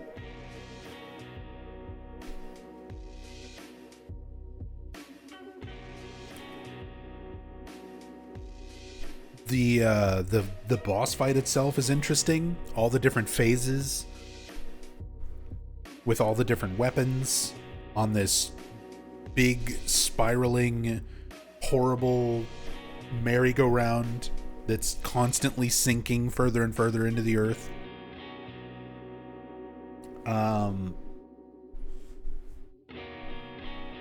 A tier. A tier Memory of Alessa. Big fan. Big fan of Memory of Alessa. New Brook Haven director. So again, I would argue the fact that there are multiple Brook Haven directors, even just within Silent Hill 2. Then we have some notes on the Brook Haven director of Silent Hill 3. Way, way less impactful than Brook Haven director in 2, in OG or Remake. Honestly, like,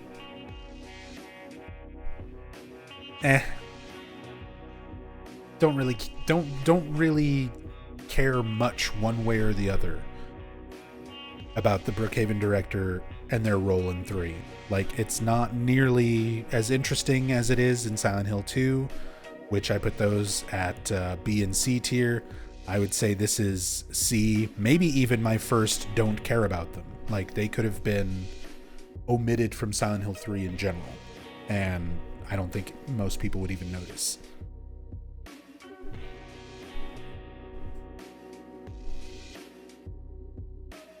I think this is going to be my first don't care about them. Happy birthday, caller. Happy birthday to you. Similar to Stanley Coleman, very short little part of the game. A character who you never see. Extremely mysterious. Not Leonard, as a lot of people incorrectly assume. It's not Leonard. It's not Stanley. It's somebody else entirely. Gives us a fun little Easter egg in terms of who Heather is. Points off for forgetting your name. Well, there's a reason the happy birthday caller doesn't know her name, because she's gone by Alessa and Cheryl and Heather. She's had many names by this point. And the caller specifically says all of the birthdays, all of the, like, it's your 24th birthday, it's this birthday. All the numbers that he gives are the ages that each iteration of Alessa would be at that point in time. It's Heather's birthday, even though it's not Heather's birthday. It's what age she would be. It's what age the original Cheryl would have been. And it's what age the original Alessa would have been when they give you all of those different ages. So the reason they mix up the name is because she is different people with different names, essentially. Gives you the different numbers that are all corresponding to the ages of those characters if they had continued living. So this is one of those things where it's likely something from the town. It's not like a character specifically. It's a part of Heather's subconscious that is aware of all of this, who knows that she's a reincarnation of these other characters. And that is being projected into the town through this phone call as a way of kind of feeding her that information on a conscious level. But does it in such a good, creepy way. Really, really interesting voice performance. And I'm only talking about the OG here. Fuck the HD collection. And all of its terrible Silent Hill 3 voice performances.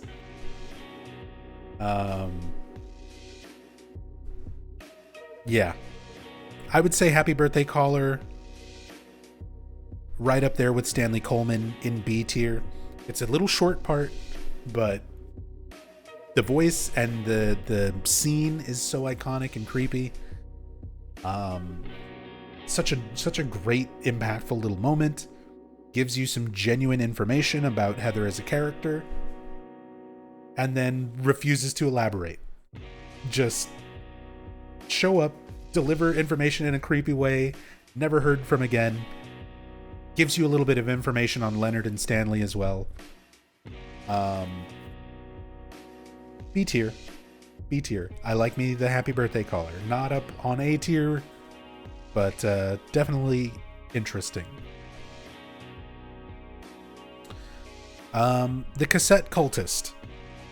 This is in the Otherworld Church, in one of the bedrooms, where you can listen to a tape recorder of Vincent talking with an unnamed cultist, where they're worried about what Claudia might be doing, what she might be up to. Vincent is kind of telling her to keep her thoughts to herself. Kind of a very minor role, very dry performance. She's cult lady. Gives you a little bit of insight into Vincent and sort of what motivated Vincent to start getting involved with what Claudia's doing, figure out what her goal is, and start trying to put a stop to that. But otherwise, I don't know, kind of inconsequential. We don't know much about her. I would say C tier.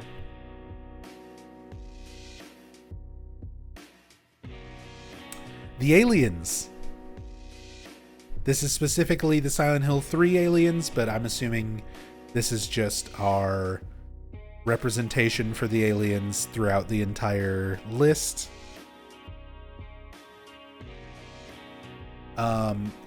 For the sheer fact of how many UFO endings there are, Silent Hill 1, Silent Hill 2, Silent Hill 3, 4 skipped it, Origins, Homecoming, Shattered Memories, Downpour skipped it, Book of Memories skipped it, the arcade game had a UFO ending. Like, it's just iconic. Book of Memories does have the UFO artifacts, and they are the best artifact in terms of money. Like, they're very, very good for building up memory residue. Did they have stats? Were there stats on the UFOs as well? Or was that one of the statless ones? Let me pull it up.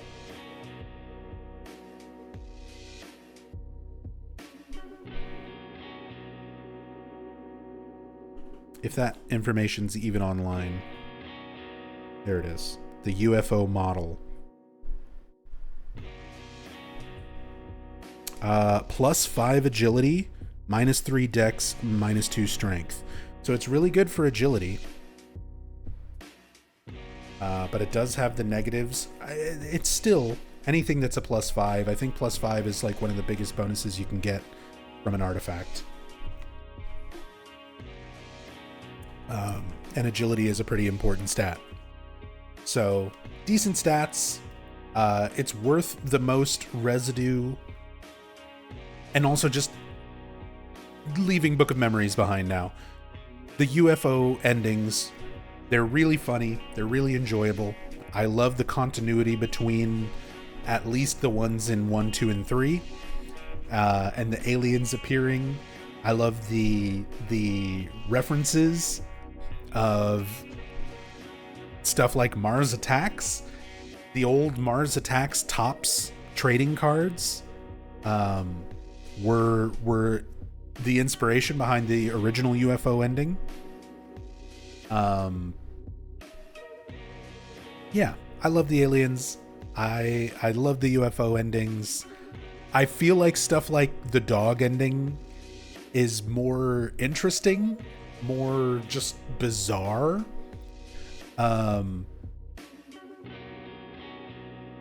But I also like how self-aware Silent Hill is about the UFO endings. By the time you get to Silent Hill 3, like, literally part of the dialogue before the credits song is, "Aren't you tired of that old UFO ending by now?" Like, they're self-referential. They blow up Silent Hill at the UFO ending of Silent Hill 3.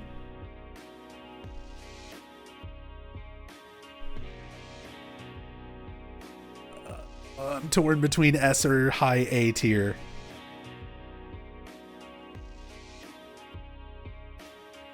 I'm going S tier. It's up there with Dog Ending. I love me some UFOs. I love the aliens.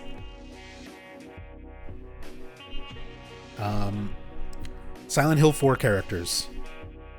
We've already got Walter Sullivan up here in S tier because he technically showed up in Silent Hill 2, so we got to him a little bit early. Henry Townsend.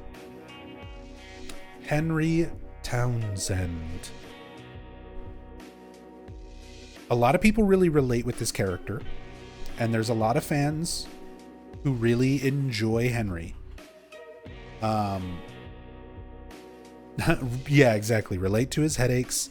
A lot of people who are introverts and just want to stay inside their apartments, or their homes or their rooms, really relate to Henry. I feel like it's hard to categorize Henry strictly from how we see him in Silent Hill 4, because, like, he's a photographer. He's traveled to Silent Hill.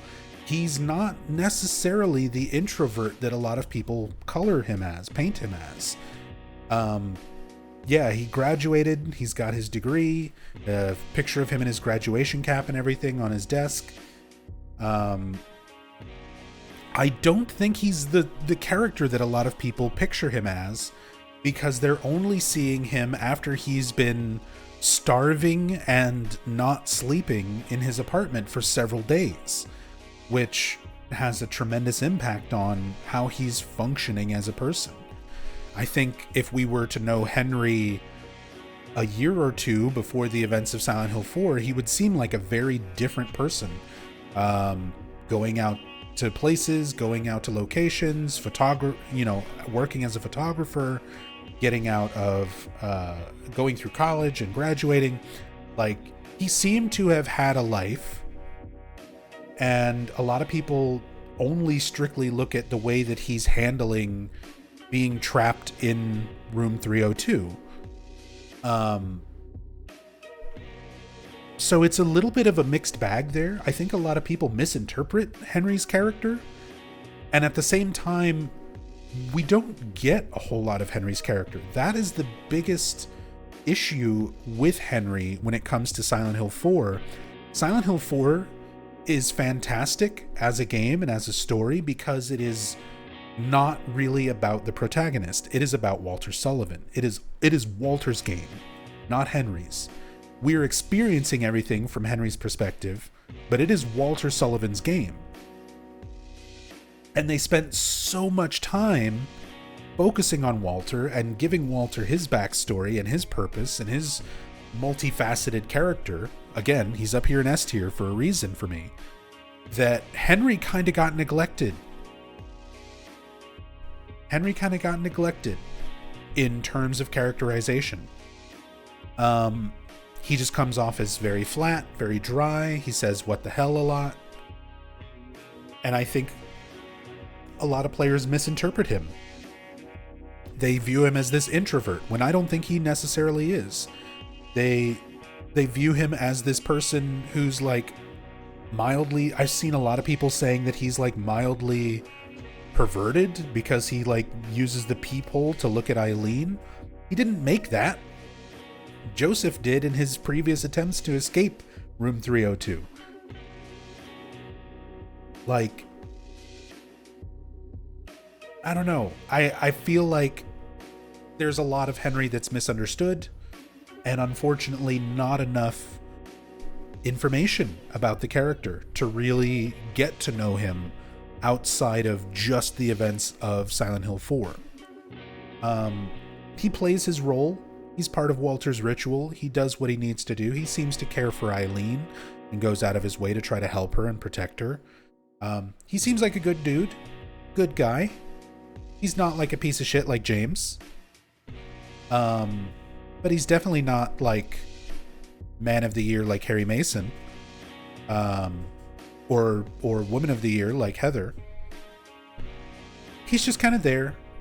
Like, props on him for trying and doing kind of what needs to be done in a situation he really was uninvolved with almost entirely.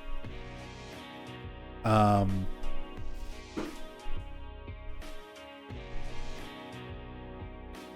putting Henry in B tier. He's bland. B tier for bland. And it's not really his fault. I think Silent Hill 4 should have given us more Henry dialogue, some more backstory, some more aspects of his character. But Silent Hill 4 was rushed, and they had to put all the focus on Walter, and that really shows. Grove, Sleeper, welcome back. Thank you so much for the resub. Dedicating this one to Henry, my first Silent Hill protagonist back in the day. Well, don't take offense. These are just opinions, but he's in B tier for me. It's kind of boring, kind of bland. Wish we got to know more of him outside of starving and sleep deprived and delirious, locked in a room for several days. Eileen Galvin. Eileen, much more interesting. Again, all the side characters and people in Silent Hill 4 are so much more interesting than Henry himself. From a design standpoint, I really like Eileen. And she's got, like, she goes out, she parties. She's got the little dress for her party occasions. Voice performance-wise, I really like a lot of Eileen's dialogue. When she's like, I'll be cursed, I know it, and like all of the desperation in her voice, all of the creepiness in her voice when she's being possessed and reading things as possessed, like Walter possessed. When she goes into the baby talk, the infantilized vocalizations when if she's possessed and you're reading Walter's diaries in Forest World 2, where she's trying to sound like a little kid, trying to sound like little Walter. I think she does a great performance on that. When she drops the glass jar in the hallway and she's like muttering to herself as she goes back to her apartment, where she's like, hope my luck changes before the party. And then she walks off and she's like, so stupid. Like, those little moments, I love those little character moments where I'm just like, that's me, that's identifiable. I like those things. I've been like that. I know people like that. And I love when characters get that air of realism in their performances and in their dialogue.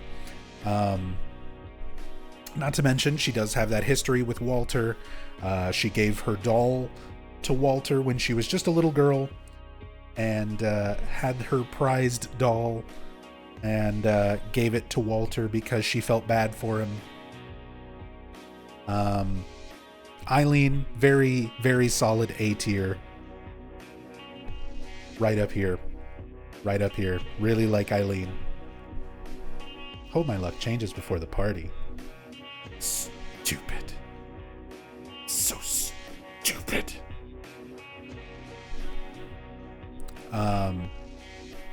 Frank Sunderland.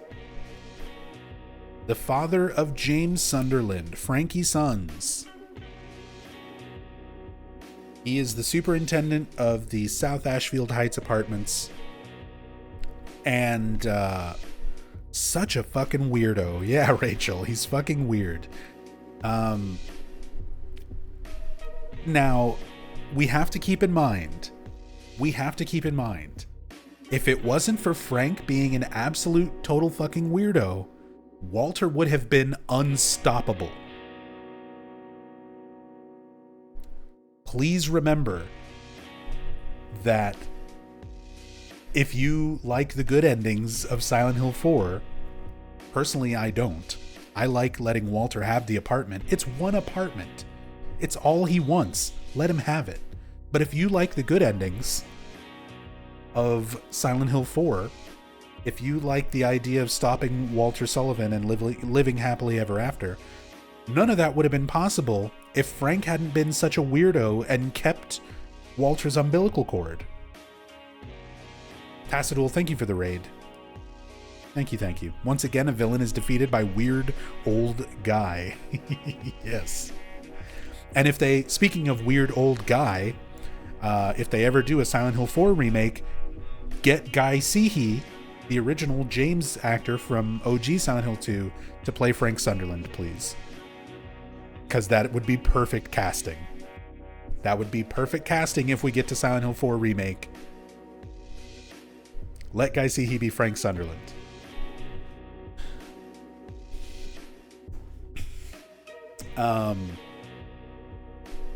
But yeah, Frank's weird. Frank's weird, man.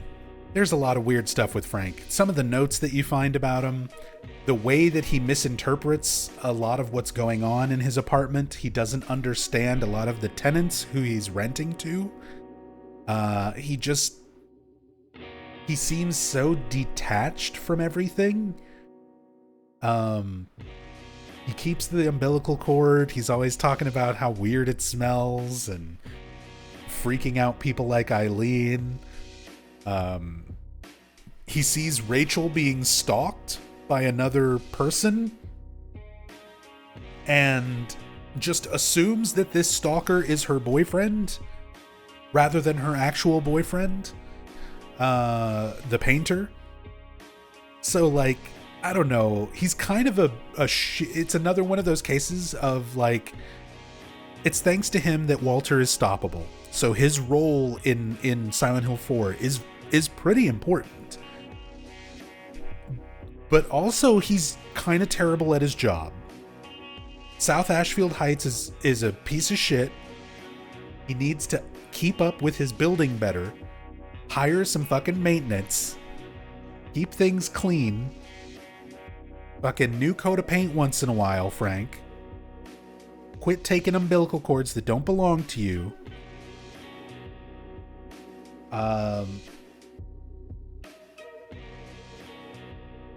I think he's going B tier. He's going to be right here with Henry.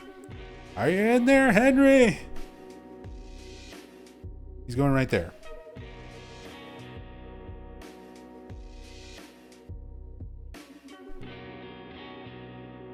Also, he doesn't really seem to care too much about James.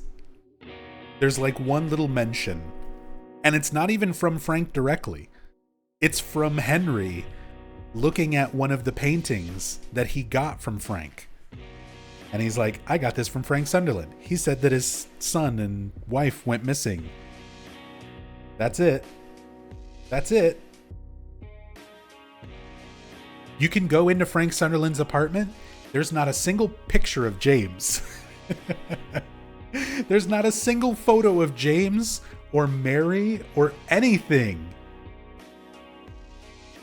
Terrible father, terrible superintendent.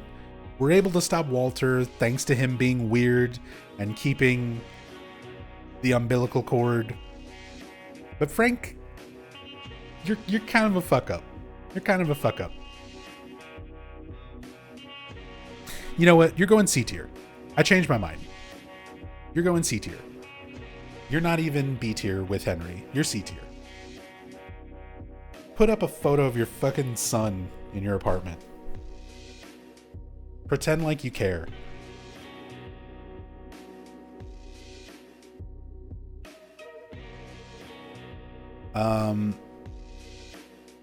Joseph Schreiber. The Schreiber. So, Joseph was the previous tenant of 302 before Henry moved in. He was the investigative journalist. a lot of people need to understand how important Joseph's role is over the entire series. Because a lot of people don't give Joseph his credit. Now, here's the biggest thing about Joseph that I think most people might overlook and need to understand. He is the one who broke the story to the public about the cult in Silent Hill. Up until Joseph's investigations, the cult was strictly only really known to the locals. For the people who lived in Silent Hill and were regulars there, like Lisa Garland, they knew about the weird occult stuff and black magic going on. All the people who quote-unquote followed a queer religion. That's all like Lisa Garland's Silent Hill 1 dialogue. Joseph's the guy who actually went there and investigated the cult, investigated the orphanage, investigated the water prison as best as he could, even though they wouldn't let him in there, and then published it. The rest of the world wouldn't even know about Silent Hill and its cult activity, if not for Joseph. So Joseph made some big things happen.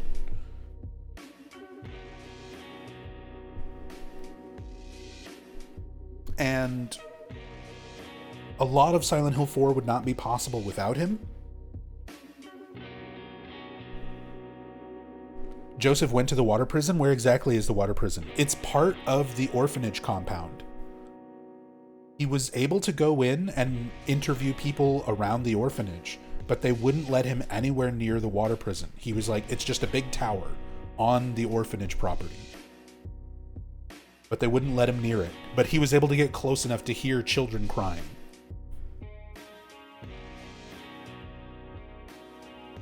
Now, when you go to the Walter version of it, remember, you're not literally going to that place in reality. You're going to Walter's world. And it is a child's memory of an isolated facility that he could not escape from. Walter's mind puts all the water around it, because in his mind, he was a kid who could never escape this place. So there was literally nothing around it. In reality, that was not the case. It was a tower that was part of the orphanage facility. None of the places you go to in Walter's worlds in Silent Hill 4 are the literal actual location. They are representations of those places from Walter's mind. But yeah, Joseph. One of the few people where I would say he's pretty damn good at his job. He's a very good investigative journalist. He did his best to publish articles on Silent Hill, on the cult, on Walter. He did his best to help detectives and police with the investigations into the Walter Sullivan case. He was one of the few people who actually considered alternative methods to what Walter may have been doing, because the police were trying to make sense of something supernatural. A lot of fans misinterpret this. So there was no Walter copycat killer, and there was no somebody who stabbed himself in the prison who was not actually Walter. Those notes, those mentions of like, oh, well, how could Walter have killed himself in the prison if other victims happened after that? Because Walter was a supernatural ghost. He killed himself as part of the 21 Sacraments. And then as a ghost went on to continue killing people. Now, as a police officer, as a detective, or as a journalist, you're not going to jump to that conclusion. You're not going to say, oh, well, he must have turned into a murderous ghost to finish his ritual. You're going to try to figure out a logical reason for why the murders would continue. Which is why they think copycat. Which is why they think Walter in prison was not the real Walter. It was. It was the real Walter. He took his own life. His ghost picked up his corpse, brought it to room 302, walled it off in the back. Like, the notes and everything you find that are discrepancies to that are people from outside of the understanding who are trying to figure out a logical reason for why these things would be happening. Even though we know as players that it's a supernatural thing that's occurring because of the town's power, because of the power of the ritual, and because of Walter's abilities. So Joseph is one of the few people who actually started to understand the cult and present these ideas, and ultimately was killed for it. But I think Joseph, really interesting character. Another one of those ones who you don't get to know very well. His character model is just generic man, untextured, barely shaded. You don't get a whole lot of dialogue from him. Oh yeah, another little thing that a lot of fans might overlook. You play as Joseph in the very intro of Silent Hill 4. The first character that you play as in Silent Hill 4 is Joseph. The first person perspective at the start of the game is not Henry. If you go around and start looking at things in the apartment, you'll see the dialogue, the reaction is like, what is this radio doing here? I used to have a record player here. Like, where's my stuff? Because he's seeing his future apartment. He's seeing the way that it's going to look after he dies, once Henry is living there. And then you're essentially playing out his last moments in a haunted room before a ghost kills him and traps him there. So, playable character scores points. I mean, it's a tier list. It's just whatever. It's my opinions. We're taking lots of things into consideration.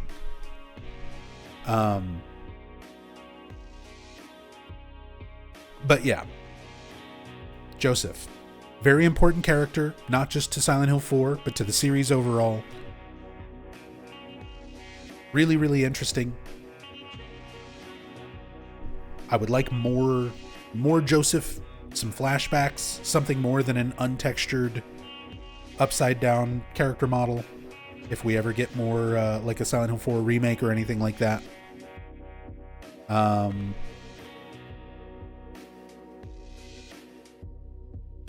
going to put him really high B tier. We'll put him up here, next to Sybil.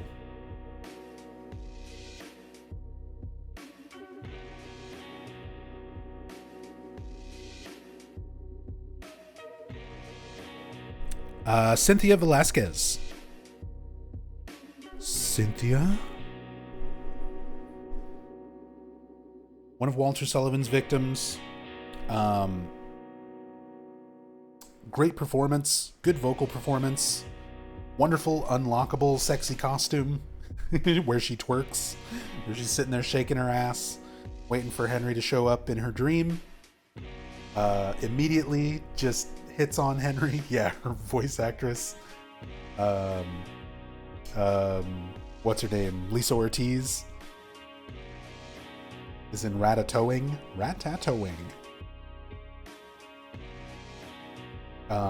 Really good performance. The death scene, like, she's in the game for such a short amount of time, and her death scene is still really tragic, just from the performance and like that tone in her voice, where she's still trying to hold on to the fact that it's a dream and that she feels like dying. It's so tragic. You can tell she's just kind of confused.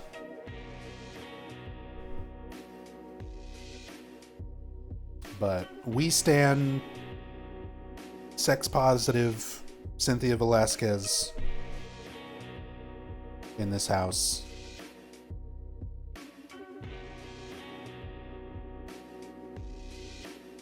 I think she's also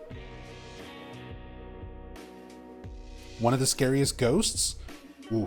I was debating between A and B, but if we're also considering ghost forms, yeah, she is one of the coolest, scariest ghosts, even if it's kind of a Sadako ripoff, very heavily influenced type of ghost. But yeah, some of the coolest animations, some of the creepiest moments as a ghost. Really good performance by Lisa Ortiz when she's not a ghost.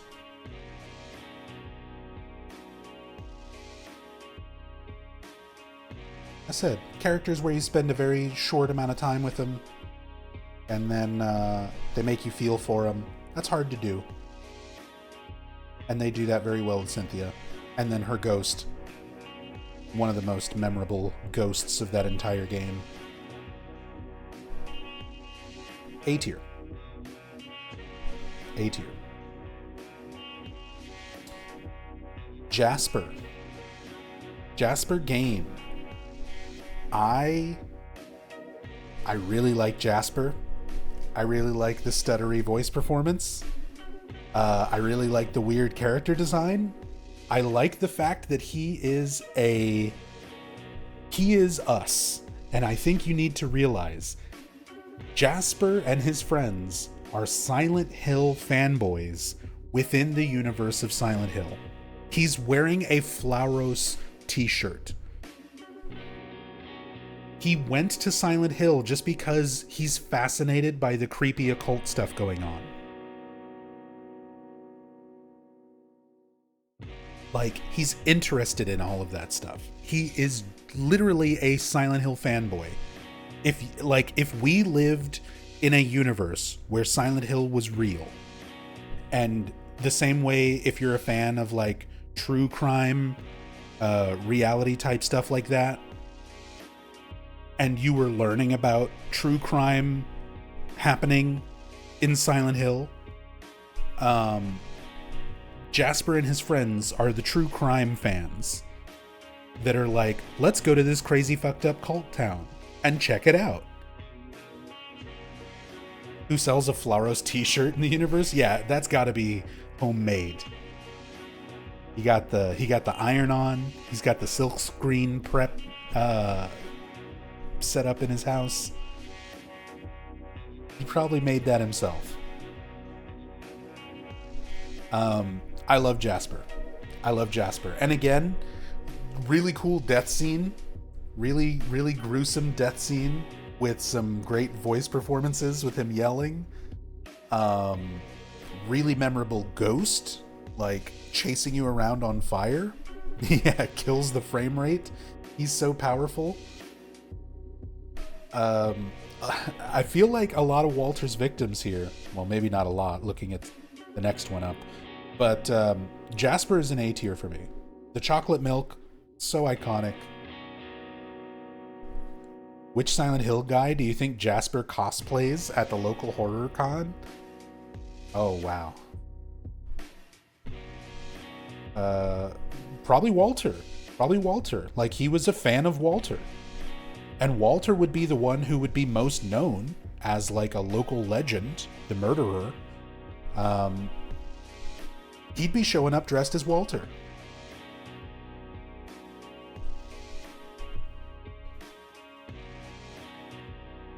But I love that he is a Silent Hill fanboy. In the literal sense of the word. Not just like us who are fans of fictional games. Like, in his world, Silent Hill is real, and he is a fanboy for it. And I love him for that. Love him for that.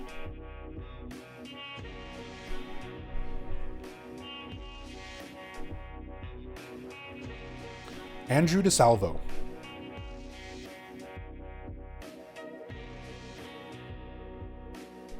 So he's weird enough to dress up as demonic Ted Bundy in universe. Temporal Fry, I don't know how many horror conventions you've been to, but that's a real thing. Like, there are fans of true crime who go to like horror conventions and things like that as real world killers. These people are real. They exist. And Jasper's the representation of that within the Silent Hill universe. there are people who fucking idolize real life murderers and shit.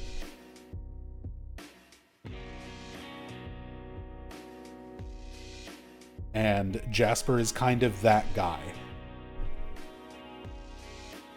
Okay, Andrew DeSalvo. Andrew DeSalvo, piece of shit. Worked as one of the guards in the water prison. Horrible person, bad fashion, button-up shirt tucked into sweatpants. Definitely wears socks with sandals. Beats the shit out of the kids. Locks them in there, lets them die, lets them rot. Makes them drink water with slugs in it. I hate him.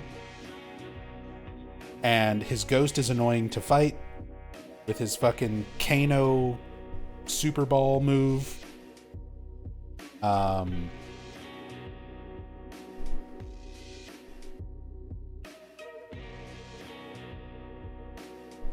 Angela's family tier? You think B tier? I think C tier. I think C tier. Unlike a lot of the sort of villainous characters where they're sort of written in such a way where you like them because of how well they're written, there's not a whole lot that's redeeming about Andrew. He's annoying. He's a terrible person. I understand why Walter wanted to fucking kill him as part of the ritual. Like, not only are you dealing with the cult and specifically a children prison, but then to be such a horrible piece of shit on top of that. Oh yeah. Fuck this guy. And he's the only ghost that you are required to fight and pin in order to get a key from. And he can be very annoying for that, especially if you did not pick up Silver Bullet. Every time I play Silent Hill 4, I always make sure I grab a Silver Bullet specifically for that motherfucker right there. Yeah, and then you can do randomizers and not get a sword or a bullet by the time you deal with him, and it's basically a softlock. Justified kill on Walter's part, completely understand. Easily the most justifiable out of all of Walter's victims. And that's including, like, Jimmy Stone. Is Jimmy Stone even on this list?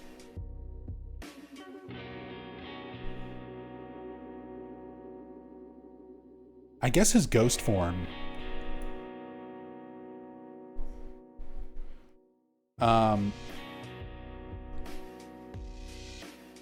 Laid out kind of weird. Richard Braintree. So, Richard Braintree. This is one of the characters who is a piece of shit, but his performance and the way the character is written makes him really interesting to me. Love Richard, but to be fair, he did point a gun at a child. He did. He did. I mean, that child was little Walter. Yeah, he's got one of the best reactions to falling off of a building. He falls like 3 stories and then just goes, ouch. Damn it. Like, mildly annoyed. He has the best fashion sense. Just look at the man's necktie. It is a literal work of art. He wears like classic painting as his necktie, which I think was designed by Hiroko Usuda. I think she did the artwork for his tie because it looks like her style. And she did the environments and stuff for Silent Hill 4, so I wouldn't be surprised.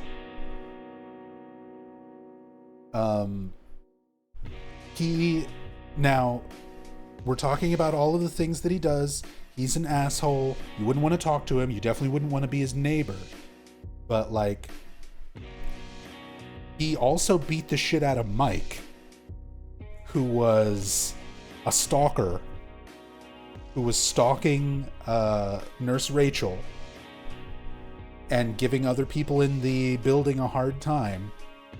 He went and beat the shit out of that guy. And for some reason, stripped off all of his clothes.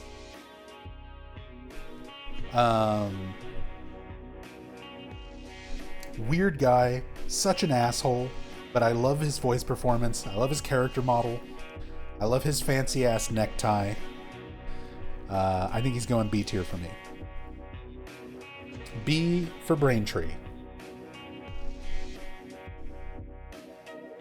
Oh, and Ghost. Richard's ghost. Rachel said his ghost is annoying. His ghost is annoying, but his ghost is fucking cool. His ghost is so scary. Teleporting around with the herky-jerky back and forth, like, stop-motion animations. Easily one of the freakiest ghosts in all of Silent Hill 4. It's annoying to fight with, but, like, visually, it's so fucking cool. It's so fucking cool. So yeah, B tier. B tier Braintree. Yeah, he was killed through electrocution. Death scene was cool. And the fact that that's reflected in the weird movements and everything in his ghost. Cool stuff. He's the guy you love to hate in Silent Hill 4. Also good weapon, and of course you get his revolver. You do get his revolver, and it's a really fucking good revolver.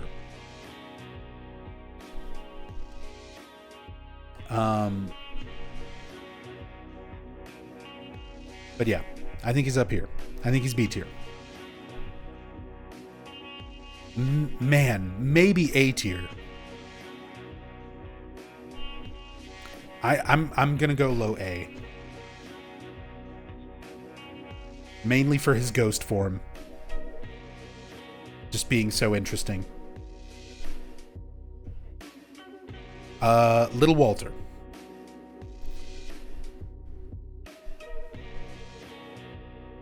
A for asshole. Little Walter. Little Walter. This is a weird one, right? I've got Walter up here in S tier. Little Walter, man, I feel bad for this kid. He's so awkward and weird, but it's Walter Sullivan, so of course he would be. He's an orphan, being brainwashed by the cult, being abused by dickheads like Andrew DeSalvo. You really feel bad for this kid. Obviously, we don't know as much of him compared to, like, grown Walter, who I think is just, like, a perfect villain, which is why he's up in S tier. But he's a necessary part of Walter's history to get to that point in his life. And just... he's tragic. He's a victim. Yeah, exactly. All he wanted was his mom. And Dahlia lied to him. The cult lied to him.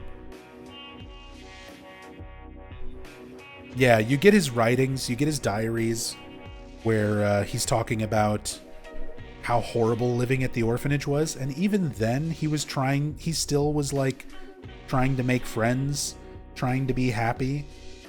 And still was talking about having to drink water with slugs in it.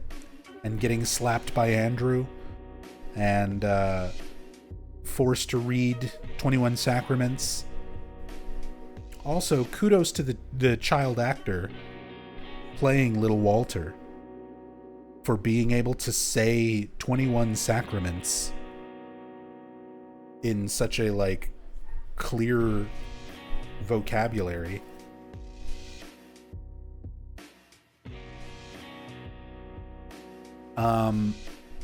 I would say he's not quite S tier, like grown Walter. But I would put him up here in A tier.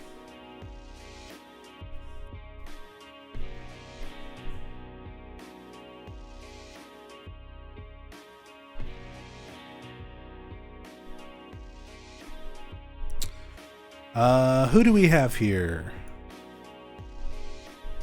We're getting into our ghosts. So I believe this is Jimmy Stone.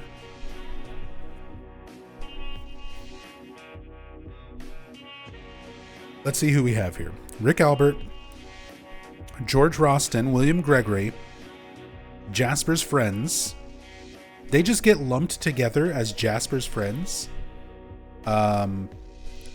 I'm trying to remember their names. Toby, Archbolt, and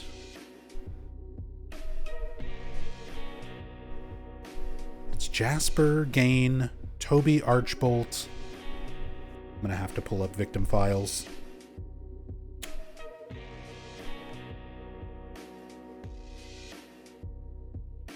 Silent Hill 4. Victim files. Bobby Randolph.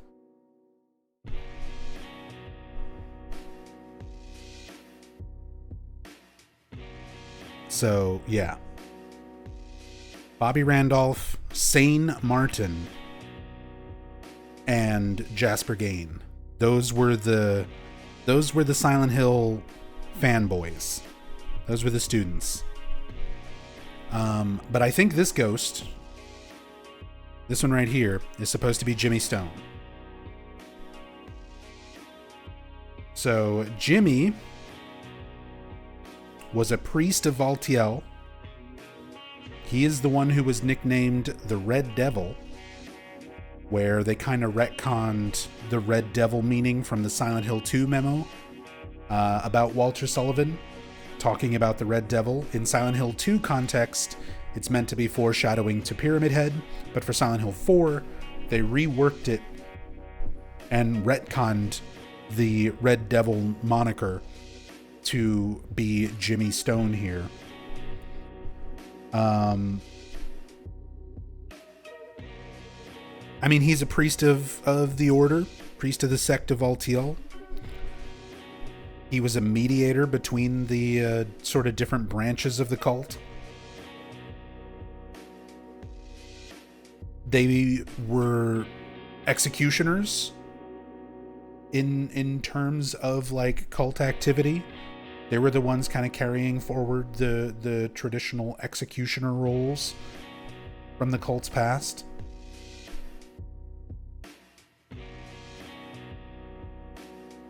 And Walter just shot him in the back of the head and cut his heart out.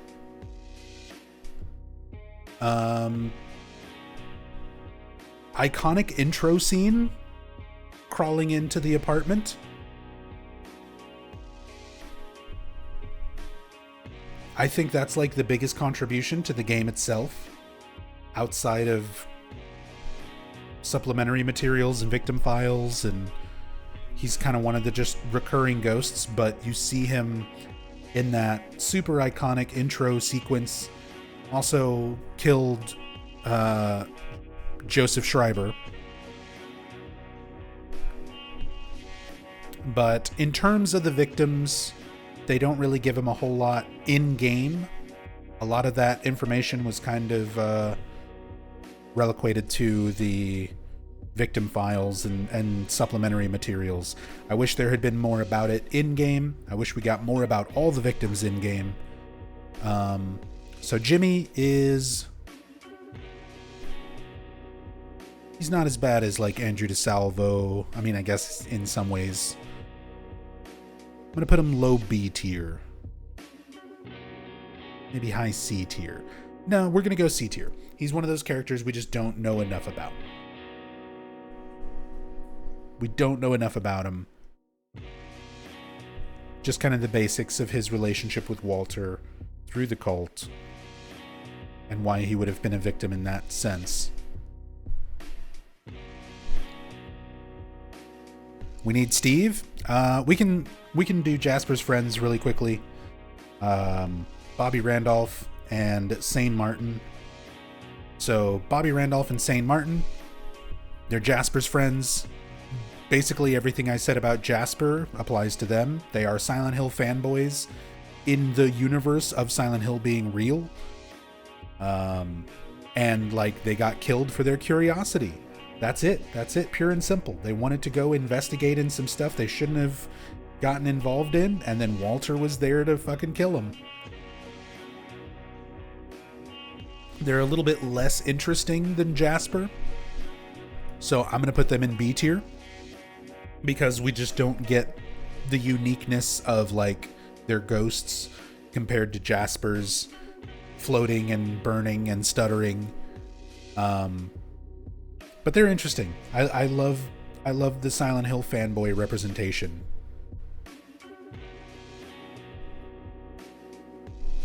Hey, Shadow Cloud. All right, Steve Garland. Let's try and get through the rest of the ghosts at least. Steve Garland. Steve Garland was the manager of the pet shop.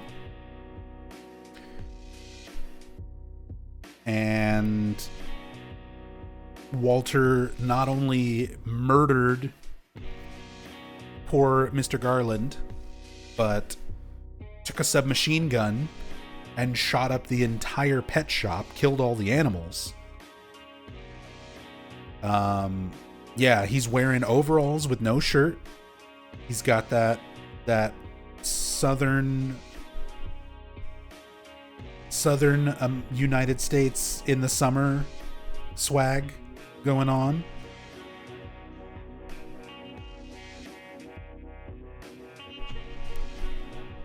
He attacks you with a little tiny shovel.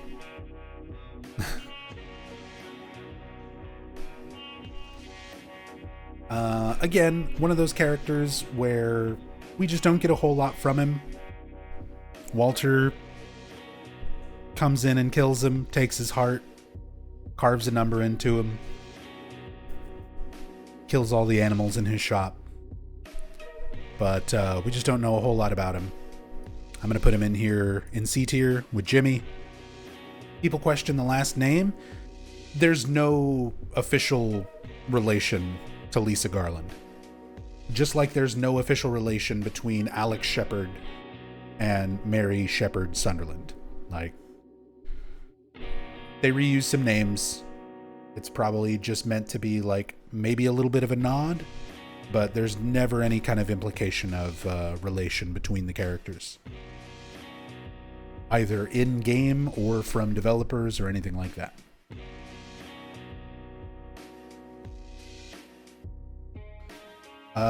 Rick Albert.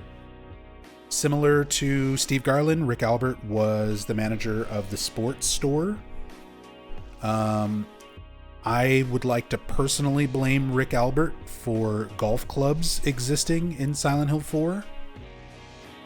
So just for that, he's going D tier. He's essentially the same as Steve Garland.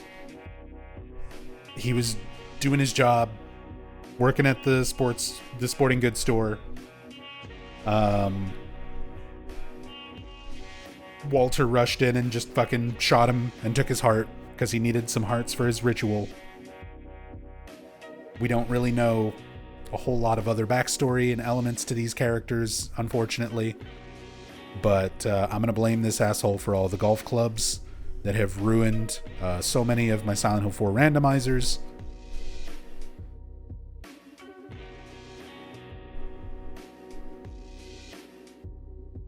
Clubs worse than dispatching an entire pet shop. I mean, Walter's actions on the pet shop are not relevant to Steve Garland as a character to me.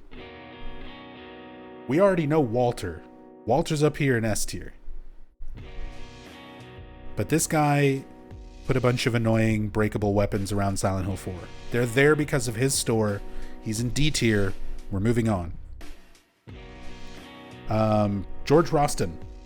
This was Jimmy Stone's right-hand man. This was another priest of the Valtiel sect of the cult.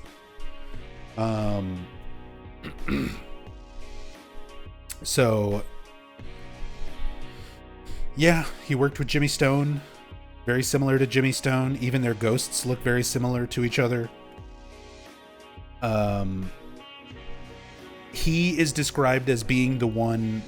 This is, again, going off of supplementary materials. It's not anything that's mentioned in Silent Hill 4 itself.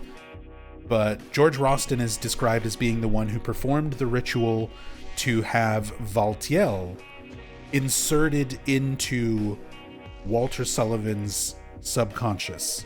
Like, the sect of Valtiel tries to summon Valtiel and put Valtiel into somebody like Walter to give them power and to give them the ability to perform rituals like the 21 Sacraments and actually have them function, actually have them work. So, more than just brainwashing Walter, more than just making him believe the cult's writings, more than just torturing him in the water prison, this would be the guy responsible for sort of giving Walter power through Valtiel. Which allows Walter to do a lot. It's very, very similar to Jimmy Stone, but arguably more important than Jimmy's role even though Jimmy was a higher ranking member of the cult. I would say George is going to be low B tier.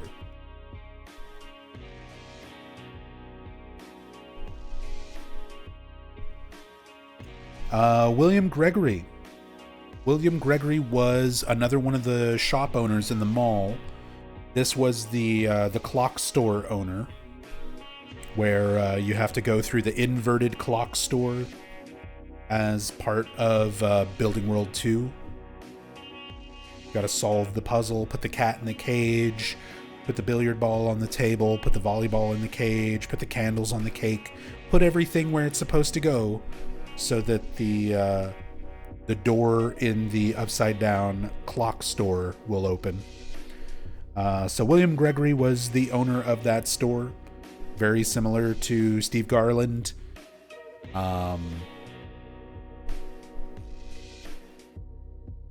Yeah, they were just kind of store owners, kind of in the wrong place at the wrong time. Walter came in with a broken watch.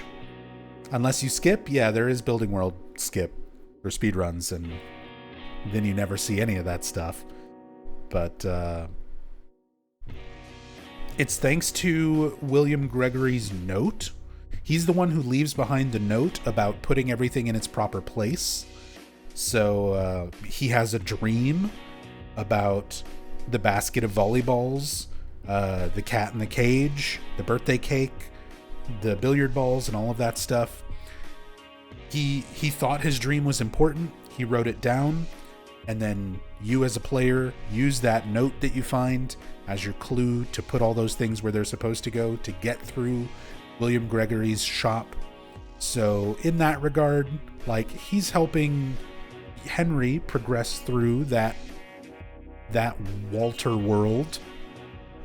So he's a little more important than some of these other victims.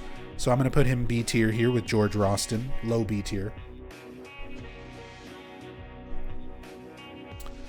The twin victims. This one's kind of interesting because we have the rest of the ghost victims sort of represented as who they are, but two of Walter's victims are not represented as ghosts. The only two victims who are not represented as ghosts, Billy and Miriam Locane, who instead of becoming spirits, ghosts like the rest of Walter's victims, they become this creature, this amalgamation of body parts draped in cloth. Such a creepy, creepy monster design. This is the creature that makes a lot of fans surprised when they learn Masahiro Ito didn't work on Silent Hill 4. Because This feels like such an Ito creature, and it's not. Ito only worked on 1, 2, and 3. And then more recently, he's worked on like Remake and Short Message. But crazy good monster design. Super, super good. So creepy. The fact that it'll just stand there, stare at you, point at you, whisper at you, calling you the receiver of wisdom. They used to have, there's unused audio in the data files where they used to have a scream sound effect that was cut from the final release. And again, just sort of tragic. They're little kids. They were little kids that had nothing to do with Walter or anything else that he was doing. He was just collecting 10 hearts for the first part of his ritual, and chopped up Billy and Miriam with an axe. And this creature was formed from their decapitated heads and their separated limbs, all sort of combining. So gruesome, just in its imagery and the backstory. Sad little kids who had nothing to do with anything else, who just got brutally fucking murdered by Walter. Twin victims, I'm gonna put in S tier. It's so creepy. So creepy. It's hard to hit that same level of monster design for a lot of Ito's creatures, and the twin victims, I think, does it in what they represent, the backstory of the children, the victims, and the presentation of them as a monster, as a creature. It's one of my favorite things about Silent Hill 4. Period. I love the twin victims.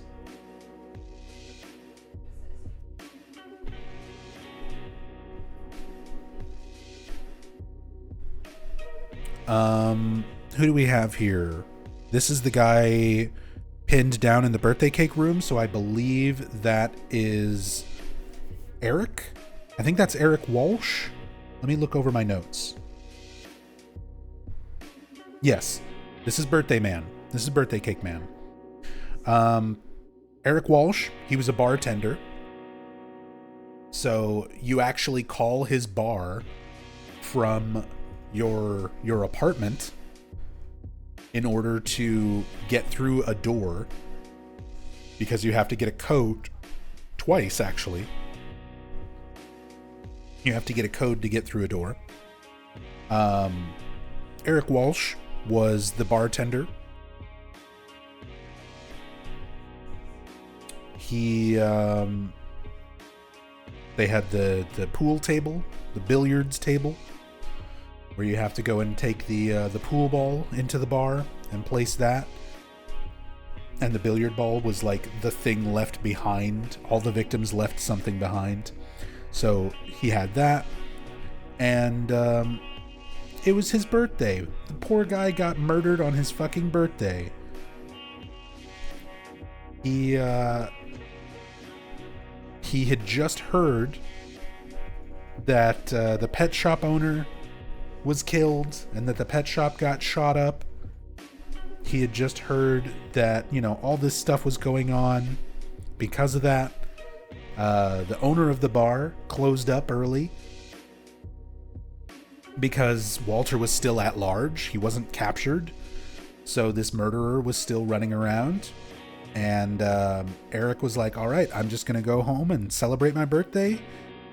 And he went home, and there was a wonderful table, a big spread of food with a birthday cake. And instead of finding his loving family waiting for him to celebrate his birthday with, he found Walter Sullivan. And Walter just fucking shot him in the face and took his heart.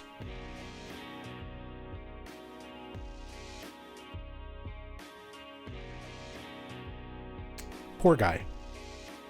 B tier. B for birthday. B for birthday boy.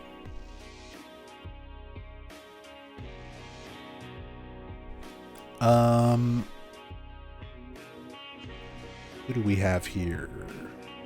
Is this Peter? I think that's Peter Walls.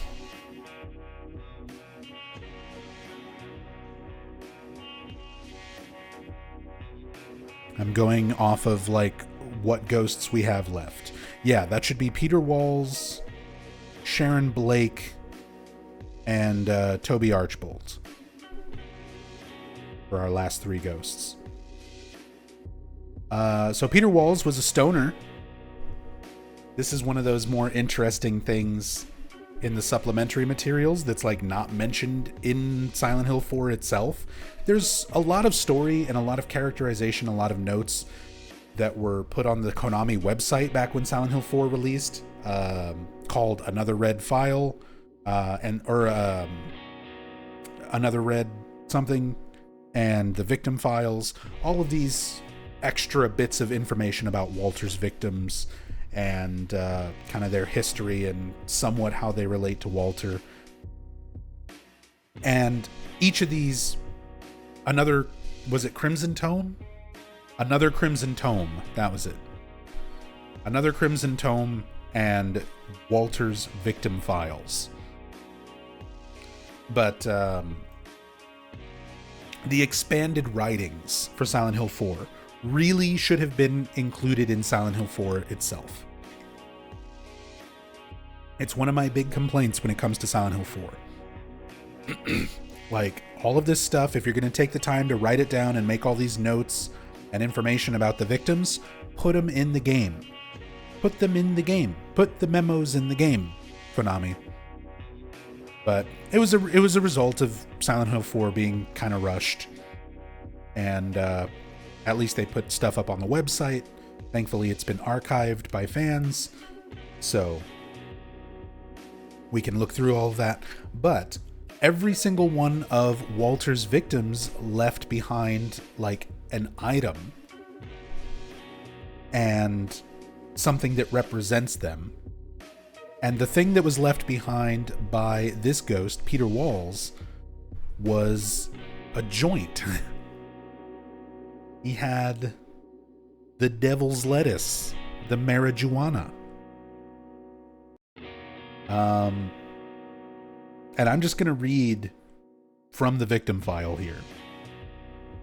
Peter was getting high in the alley across from South Ashfield Street. There's a rumor that he bought marijuana from Toby Archbold, the priest.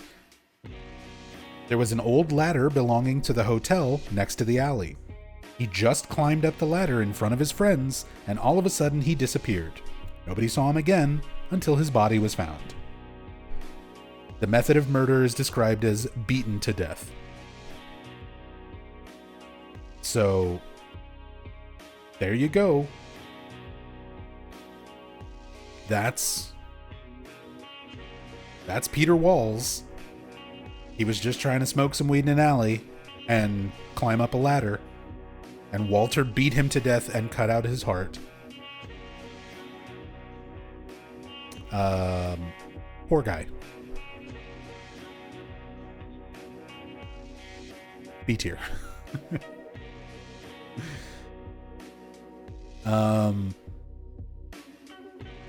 Sharon Blake.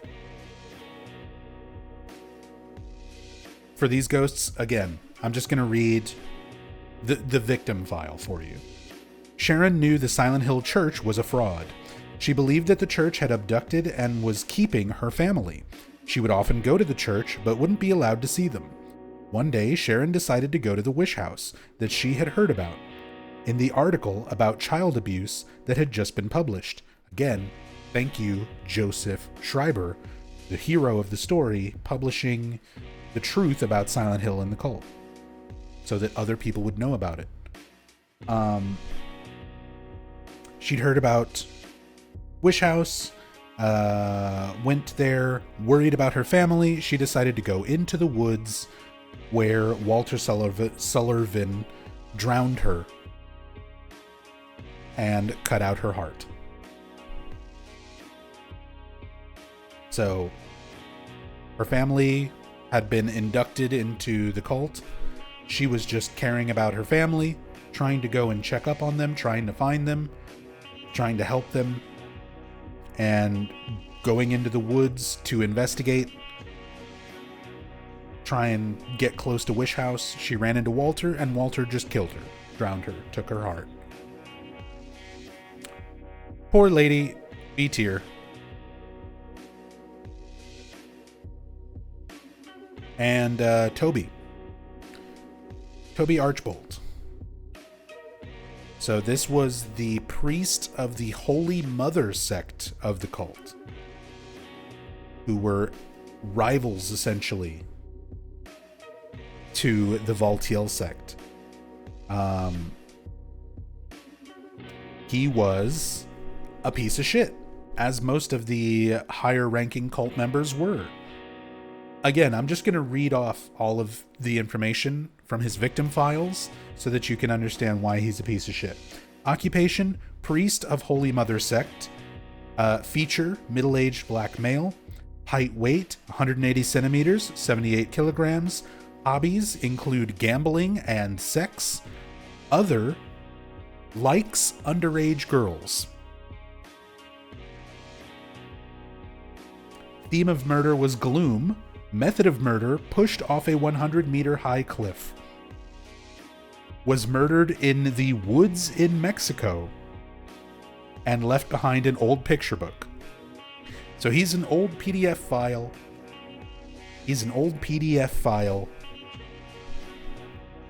Who was a high-ranking member of the the Holy Mother sect. And the Valtiel sect's influence began to dwindle after its two priests had been killed. Seeing opportunity, Toby Archbold, a priest of the Holy Mother sect, began illegal dealings to increase his own sect's influence.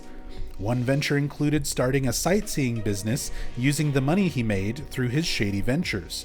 So he opened up a sightseeing business in Mexico. After reopening Wish House for orphans, he also is responsible for the Wish House. Toby was elected to city council for his contribution to the city and the people. He was a city councilman. And people were like, yeah, good for you. You opened up that orphanage run by a cult. Also, you're a pedo. Piece of shit. Deserved being pushed off of that 100-meter high cliff. Good job, Walter. He's going in C tier with Andrew.